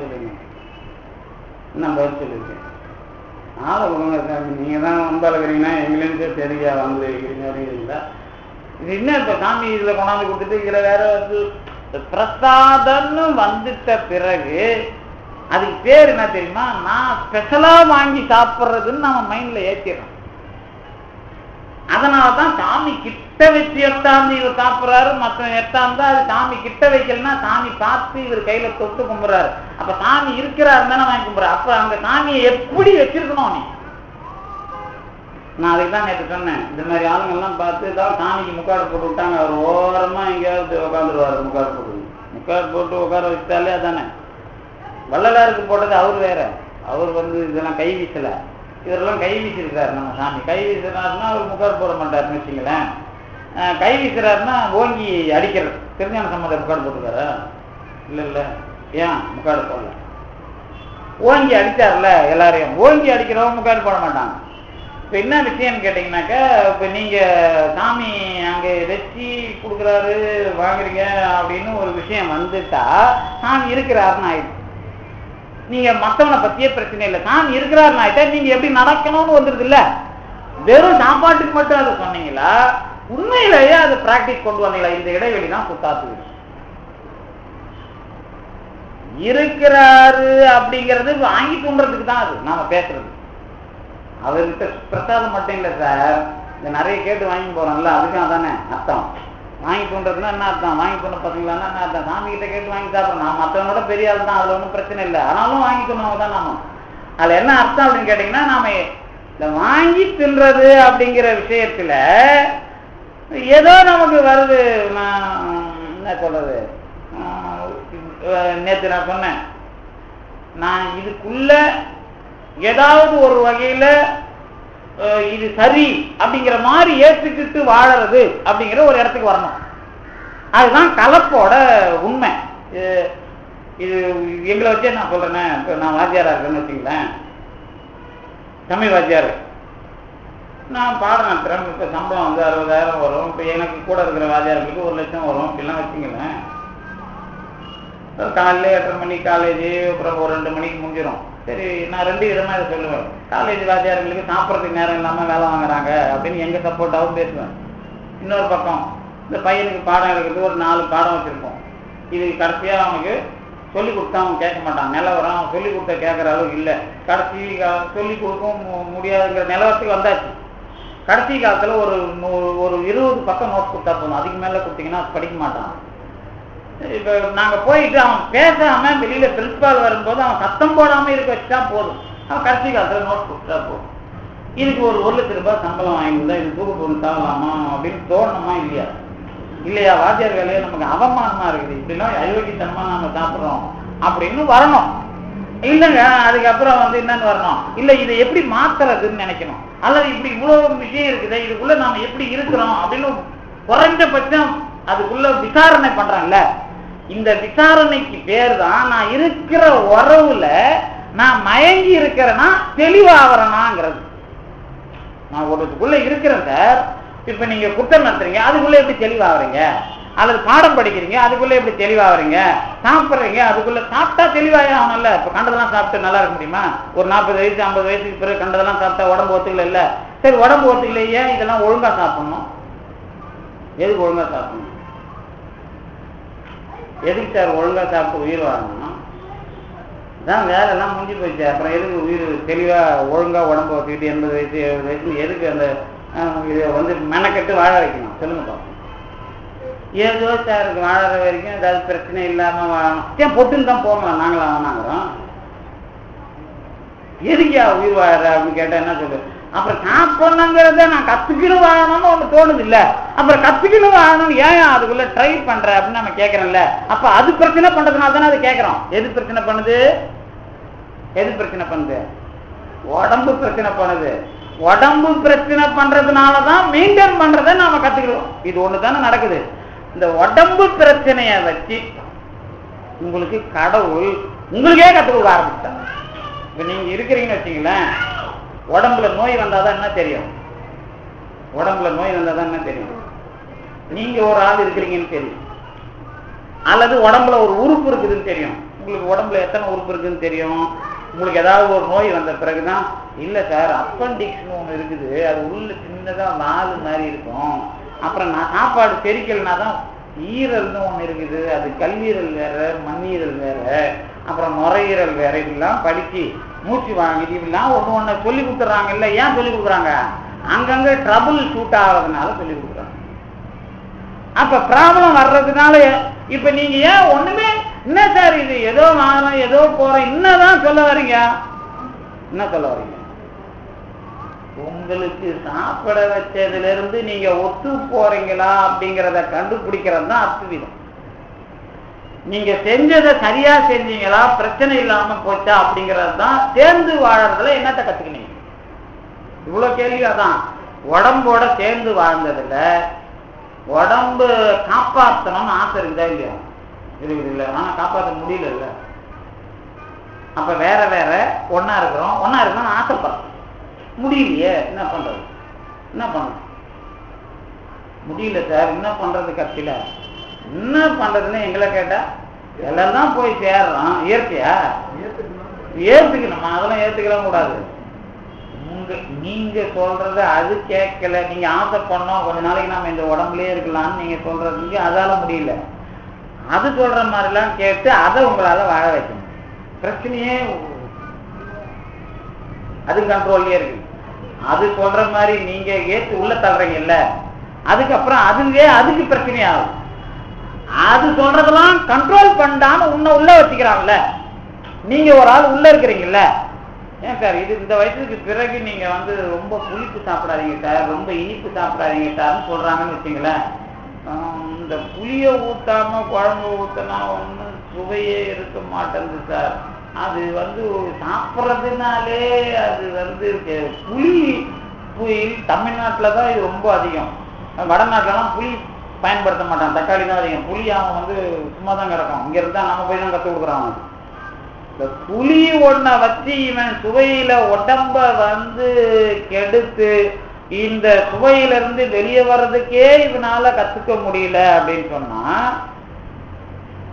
இது வேற இந்த புளிக்கு பத்தாதுன்னு வினிகர்னு ஒண்ணு வேற ஊற்றி உங்க நாட்டிலேயே தடையிடணும். அப்ப என்ன அர்த்தம் இதுக்கெல்லாம்? என்ன அர்த்தம்? உங்களுக்குள்ளேயே போராட்டம் இருக்கிறத உணர்ந்தாதான் அத்துவிடும். உங்களுக்குள்ள இருக்கிற போராட்டத்துல நீங்க நினைக்கிறதெல்லாம் நடக்கணும், தப்பு இல்லாம ஆகணும். அப்படி வந்தா அதுக்கு பேர் சுத்தம். இது எப்படி நடக்கும்? இது நடக்கிறதுக்கு தான் நடுவுல கடவுள்னு ஒருத்தன் உனக்குள்ள இருக்கிறான்னு சொன்னாங்கப்ப.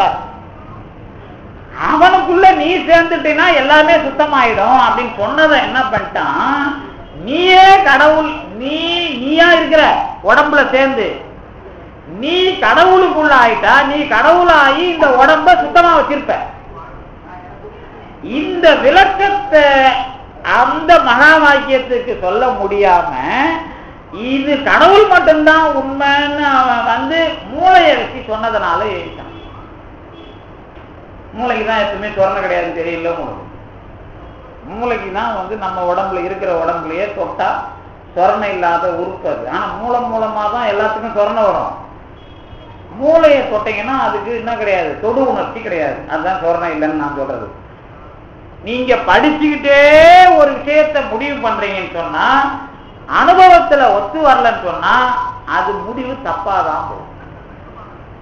அப்ப அவர் என்ன சொன்னார், அயம் ஆத்மா பிரமம்னா நான் என்று சொல்லப்படுகிற ஆன்மா தான் கடவுள் அப்படின்னு சொல்றத கடவுள் மட்டும்தான் உண்மை, மற்றது இல்லை அப்படிங்கிறதுக்கு பயன்படுத்தினாங்க. தத்துவமசி அப்படிங்கிறத அது நீயாக ஆகிறாய் அப்படின்னு சொன்னத அந்த கடவுளை தவிர நீன்னு ஒண்ணு இல்லை, அதுதான் நீங்கிறதே அப்படின்னு விளக்கம் சொன்னாங்க. நாம என்னத்துக்கு முடிவு போறோம்? இப்ப நான் சொன்ன பிராக்டிக்கல் விஷயம் தெரியுது இல்ல? பிராக்டிக்கலா என்ன சொன்னேன்? சேர்ந்து இருக்கிறோம், ஒன்றாய் வேறாய் உடனாய். உடனாய்ங்கிறது தான் உலகத்துல நாம வாழற முறை. ஒன்னோட சேர்ந்து சேர்ந்து சேர்ந்து சேர்ந்து தான் கத்துக்கிறோம். ஆனா நாம வேறன்னு ஒதுக்கணும். உடம்பு வாழணும்னா நாக்கு கேட்கறதெல்லாம் கொடுக்க கூடாது. நாக்குக்கு நான் இந்த உடம்புல இருக்கணும்னு சொல்லி நாக்க கட்டணும்ல. நாக்க கட்டினீங்கன்னா இப்ப யாரு நீங்க ஒன்னாவே மயங்கிடாம நீங்க தனியா நிர்வாகம் பண்றீங்கன்னு அர்த்தம். அப்பதான் ஒன்றாகத்தான் இருக்கிறோம், நான் வேற அது வேறன்னு புரிஞ்சுக்கிறோம். ஆனா சேர்ந்து வேலை செய்யறோம். சேர்ந்து வேலை செய்யறதுல ஏடாகுடமா போகுது. அப்ப என்ன பிரச்சனை? கடைசி வரைக்கும் நாம சேர்ந்து வாழறதுல தெளிவுக்கு நம்மளால வர முடியல. ஏன்னா நாம சொல்றத அது கேட்கறதா, அது சொல்றத நாம கேட்கறதா, இந்த சண்டையிலேயே நாம என்ன ஆயிட்டோம், போய் சேர்ந்துடும். இப்போ உங்க உடம்பு சொல்றத நீங்க கேட்பீங்களா, நீங்க சொல்றத உடம்பு கேட்கணும்? இது வரைக்கும் புரியுது இல்ல? சேர்ந்து வாழறதுன்னா அத்துவிதம் சார். நம்ம உடம்பு சொல்றத நாம கேட்கிறோமா, நாம சொல்றத உடம்பு கேட்கிறோம். ரெண்டு பேரும் மாத்தி. நீங்க நல்ல ஆரோக்கியமா இருக்கீங்களா? எப்படி ஆரோக்கியமா இருப்பீங்க? தூங்குற நல்லா தூங்குனீங்கன்னா தான் ஆரோக்கியம். நல்ல மலம் போனீங்கன்னா தான் ஆரோக்கியம். அதானே? இந்த ரெண்டு தான் முக்கியமான விஷயம். நல்ல மலம் போகணும், நல்லா தூங்கணும். மலம்னா இஷ்டத்துக்கும் போறதில்லை. இந்த காலையில எழுந்த உடனே ஒரு நிமிஷத்துக்குள்ள ஒட்டாம போற அளவுக்கு இருந்தா அவன் ஆரோக்கியவான். அவன் ராத்திரியில தான் தூங்கணும். மற்ற நேரத்துல சோர்வு வரும், கொஞ்ச நேரம் உட்கார்ந்தோ அல்லது கிடக்கப்படுத்தோ அதை மாத்திட்டு இரவுல நல்ல தூக்கம் வரும். இது ரெண்டு வந்தாதான் ஆரோக்கியம். உங்களால முடியுதா? யாராலையும் முடியல இல்ல. நிலவரம் அப்படி இருக்குது. சரி, பரவாயில்ல. இப்ப யாருக்கு இதை கற்றுக் கொடுத்து ஜெயிக்கிறது? உடம்புக்கு ஒழுங்கா சாப்பாடு போட்டு நேரத்துக்கு போட்டு ஹியூமன் டைம் அல்லது என்ன ஹியூமன் கிளாக், மனித கடிகாரத்தை நீங்க யூஸ் பண்ணணும். முதல்ல நேரத்துக்கு சாப்பிட வச்சா நாய்க்கு மணி அடிச்சா சாப்பாடு கேட்குற மாதிரி நமக்கு அந்த உடம்புக்கு அதை கொடுக்குறோம் முதல் விஷயம். அதுக்கப்புறம் உங்க உடம்பு பிறந்ததுல இருந்து என்ன ப்ராப்ளத்துல இருக்குதோ அந்த ப்ராப்ளத்துக்கு அதிகப்படுத்துற மாதிரி சாப்பாடு போடாம என்ன பண்ணணும், சத்துருவால் அழித்து மித்ருவால எழுப்பணும். உங்களுக்கு எது எதிரியோ அவனுக்கு எதிரியை சாப்பிட்டு அவனுக்கு நல்ல ஒத்துழைக்கிற உணவை சாப்பிட்டு உங்க உடம்ப நிலைக்கு கொண்டு வரணும். இது என்ன மருத்துவ பழமொழி. உங்க உடம்புல எது எதிரியா இருக்குதுன்னு முதல்ல பார்க்கணும். அந்த எதிரிக்கு எதிரியே நீங்க சாப்பிடணும். எதிரிக்கு எதிரியை சாப்பிட்றதுன்னா புளிப்பு அதிகமா உங்க உடம்புல இருக்குன்னா அதுக்கு எதிரி சுவையை நீங்க சாப்பிடணும். அதை சாப்பிட்டு இதை மொத்தமா காலி பண்ணிடக்கூடாது. இது ரெண்டையும் சமமா வச்சுக்கிறதுக்கு என்ன பண்ணணும், அதுக்கு உதவுற நட்பு சுவையை சாப்பிட்டு கண்ட்ரோல் பண்ணி வச்சுக்கணும். இப்ப இந்த தங்கத்தை என்னது இரும்ப தங்கமாக்குறது, அப்புறம் என்ன பித்தளை தங்கமாக்குறதுலாம் பேசணும்ல. சித்த வைத்தியர்கள் ரொம்ப தெளிவா சொல்லிக்கிறாங்க. அதெல்லாம் நாங்க பித்தளையை தங்கமாக்குவோம், இரும்ப தங்கமாக்குவோம். அது என்ன கிடையாது, ஒரிஜினல் தங்கம் கிடையாது. எடை போட்டீங்கன்னா அந்த பித்தளையோட எடை தான் இருக்கும், இரும்போட எடை தான் இருக்கும். அதை நீங்க தங்கம் விட்டீங்கன்னா ஜெயிலுக்கு தான் போகணும். தங்கம் மாதிரி, ஆனா தங்கம் கிடையாது. தங்கத்தோட எடையும் அதோட குணநலனும் அதுக்கு வராது. இதுதான் சித்த வைத்தியர்கள் ரசவாதத்துல தெளிவான முடிவு. எப்பவும் நீங்க சித்தர்கள் தங்கமாக்கினாங்க வித்தாங்கன்னா அது பொய். அதனாலதான் அதுக்குள்ள யாரும் சொல்லுவாங்க, ஆனா அதை செஞ்சு உங்க கையில கொடுக்க மாட்டாங்க. அதை என்ன பண்ணணும் கேட்டா, அதை முதல்ல எரிச்சு அதுக்கப்புறம் அதை ஸ்டாண்டர்டைஸ் பண்ணணும். இதெல்லாம் அதுல வேலை இருக்குது. இப்ப என்ன அர்த்தம் இதுக்கு நான் சொன்னேன், இதெல்லாம் எதுக்கு சொன்னேன், நம்ம உடம்ப நிலைநிறுத்துறதுக்கே நீங்க இந்த வேலையெல்லாம் கத்துக்கிட்டா இதுக்கு என்ன பேரு, ஒத்தது அறிவான் உயிர் வாழ்வான்னு பேர். இது என்ன முதல் விஷயம், ஒத்தது அறிவான் உயிர் வாழ்வான். என் உடம்புக்கு எது ஒத்துக்குமோ அதை சாப்பிட்டு முதல்ல உடம்ப வாழ வைக்கணும்.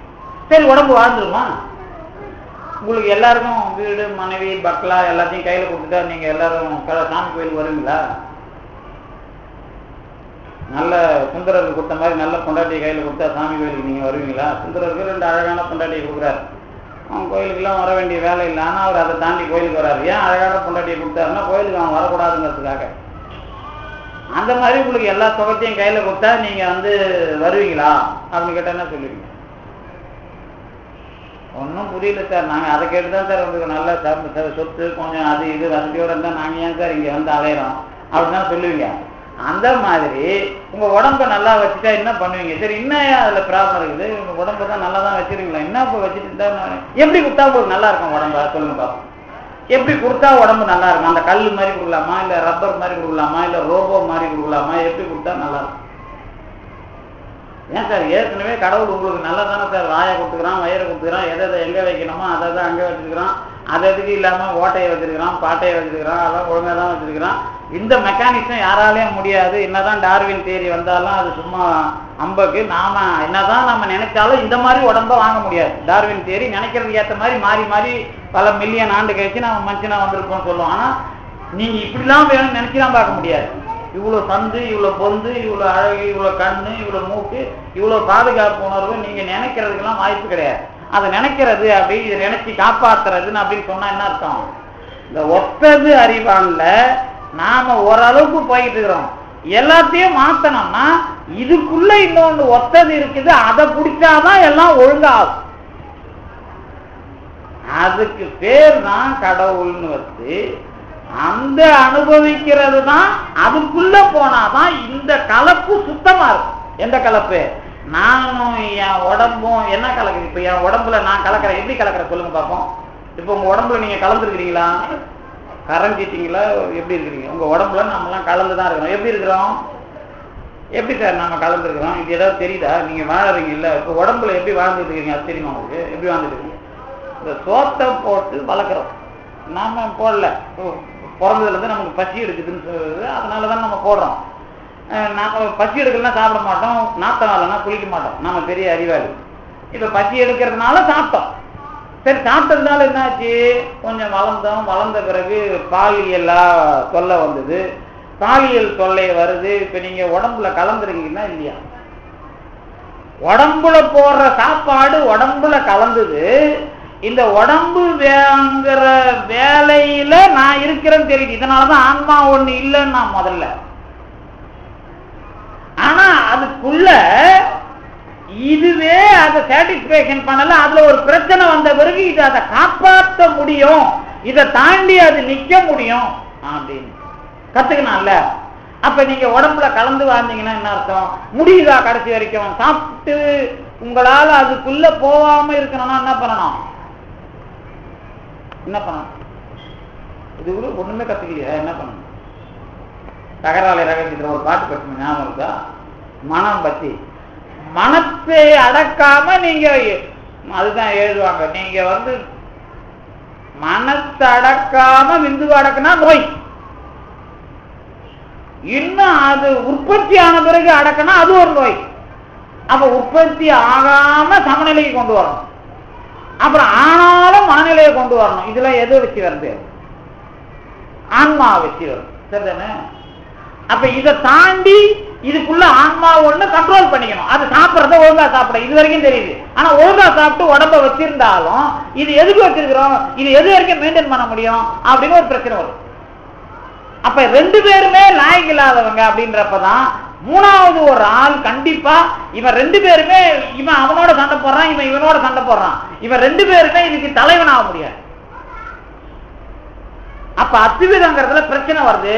சுத்தமான ஒண்ணுதான் எல்லாத்துக்குள்ளயும் இருக்குது. அந்த எல்லாத்துக்குள்ள இருக்கிற சுத்தமான ஒண்ணு சேர்ந்தாதான் தலைவன் நமக்குள்ள நாம அடிச்சிக்காம அவங்கிட்ட சரண்டர் ஆனா அங்க எந்த வேறுபாடு இல்லாம சுத்த அத்துவிதம் ஒண்ணு வரும். இதுக்கு மூலம் தான் எது? ஒழுக்கம் என்பது ஆசிரமம். அதுல நல்ல ஒழுக்கம் அதி ஆசிரமம், அதான் அத்தியாசிரமம். இந்த அத்தியாசிரமம் நல்ல ஒழுக்கத்தின் மூலமா தான் அத்துவிதம்ங்கிற கலப்பை சுத்தமா அனுபவிக்க முடியும். இந்த விஷயத்தை வேதம் தொடங்கி பேசியிருக்கிறாங்க, அதுல இருந்து நாங்க அதையும் சேர்த்து வச்சு சைவ சித்தாந்தத்துல சொல்றோம் அப்படின்னு தான் பாம்பன் சாமி அத்தியாசிரம சுத்தாத்வைத வைதீக சைவ சித்தாந்தம் பேர் கொடுத்தார். அதுல அவர் சூரியனாக இருந்து நமக்கு எல்லாருக்கும் வழிகாட்டுற பெரிய கடவுள் சித்தர் நிலைக்கு போறவங்களுக்கும் தலைவராக இருக்கிற அளவுக்கு இன்னைக்கு நமக்கு ஒரு வாய்ப்பு கொடுத்து நமக்கு வாழ வைத்துக் கொண்டிருக்கிறார். அதுதான் இங்க நாம் அனுபவிக்கிறது. அதுலதான் நாம தகராலய ரகசியத்துக்குள்ள வந்திருக்கிறோம். அதனால நீங்க என்ன பண்ணணும்? இந்த சுத்தாத்து விதம்னு ஒண்ணு அனுபவிக்கணும்னா அதியாசிரம் முதல்ல ஆசிரமத்துக்கு வரணும். அது மேலான ஒழுக்கமா மாறும். மாறினாதான் நீங்க வாழ்ந்துகிட்டு இருக்கிற கலப்புல சுத்தத்தை அனுபவிக்கிறதுக்கான வாய்ப்பு கிடைக்கும். அப்படின்னு வாழற வாழ்க்கையில கடவுளை கண்டுபிடிச்சு அந்த கடவுளோட சேர்றதுதான் ரெண்டும் ஒன்னா சேர்றது. ஆனா அந்த ரெண்டும் இருந்துகிட்டு இருக்கும். அது என்ன இல்ல, ஒண்ணு மட்டும் நீங்க சொல்லிடவே கூடாது. அதை புரிஞ்சுக்கிறதுக்கு ஒன்றாய் வேறாய் உடனாய் புரிஞ்சுக்கிங்கன்னு திருஞான சம்பந்தர் சொன்னார். அதுக்கு என்னென்ன பிரச்சனை இருந்ததோ, யார் யார் தப்பு தப்பா எழுதி வேற வேற எழுதினாங்களோ அதை எல்லாத்தையும் புரிய வைக்கிறதுக்கு தான், எல்லாத்தையும் புரிய வச்சு அந்த பேரை தெளிவா வடமொழியிலேயே பாம்பசாமி வச்சு அத்தியாசிரம சுத்தாத்வைத வைதீக சைவ சித்தாந்தம்னு அதை முடிவுக்கு கொண்டு வந்தார். அதுல இன்னும் கொஞ்சம் ஏதாவது சந்தேகங்கள் தான் நம்ம அடுத்த வாரம் அதை பற்றி இன்னும் கொஞ்சம் சிந்திப்பதற்கு வாய்ப்பு உண்டு என்பதை சொல்லி இந்த அளவுக்கு தந்து நிறுத்திய திருவர்களுக்கும் குருவர்களுக்கும் நன்றி வருகின்றேன். நன்றி.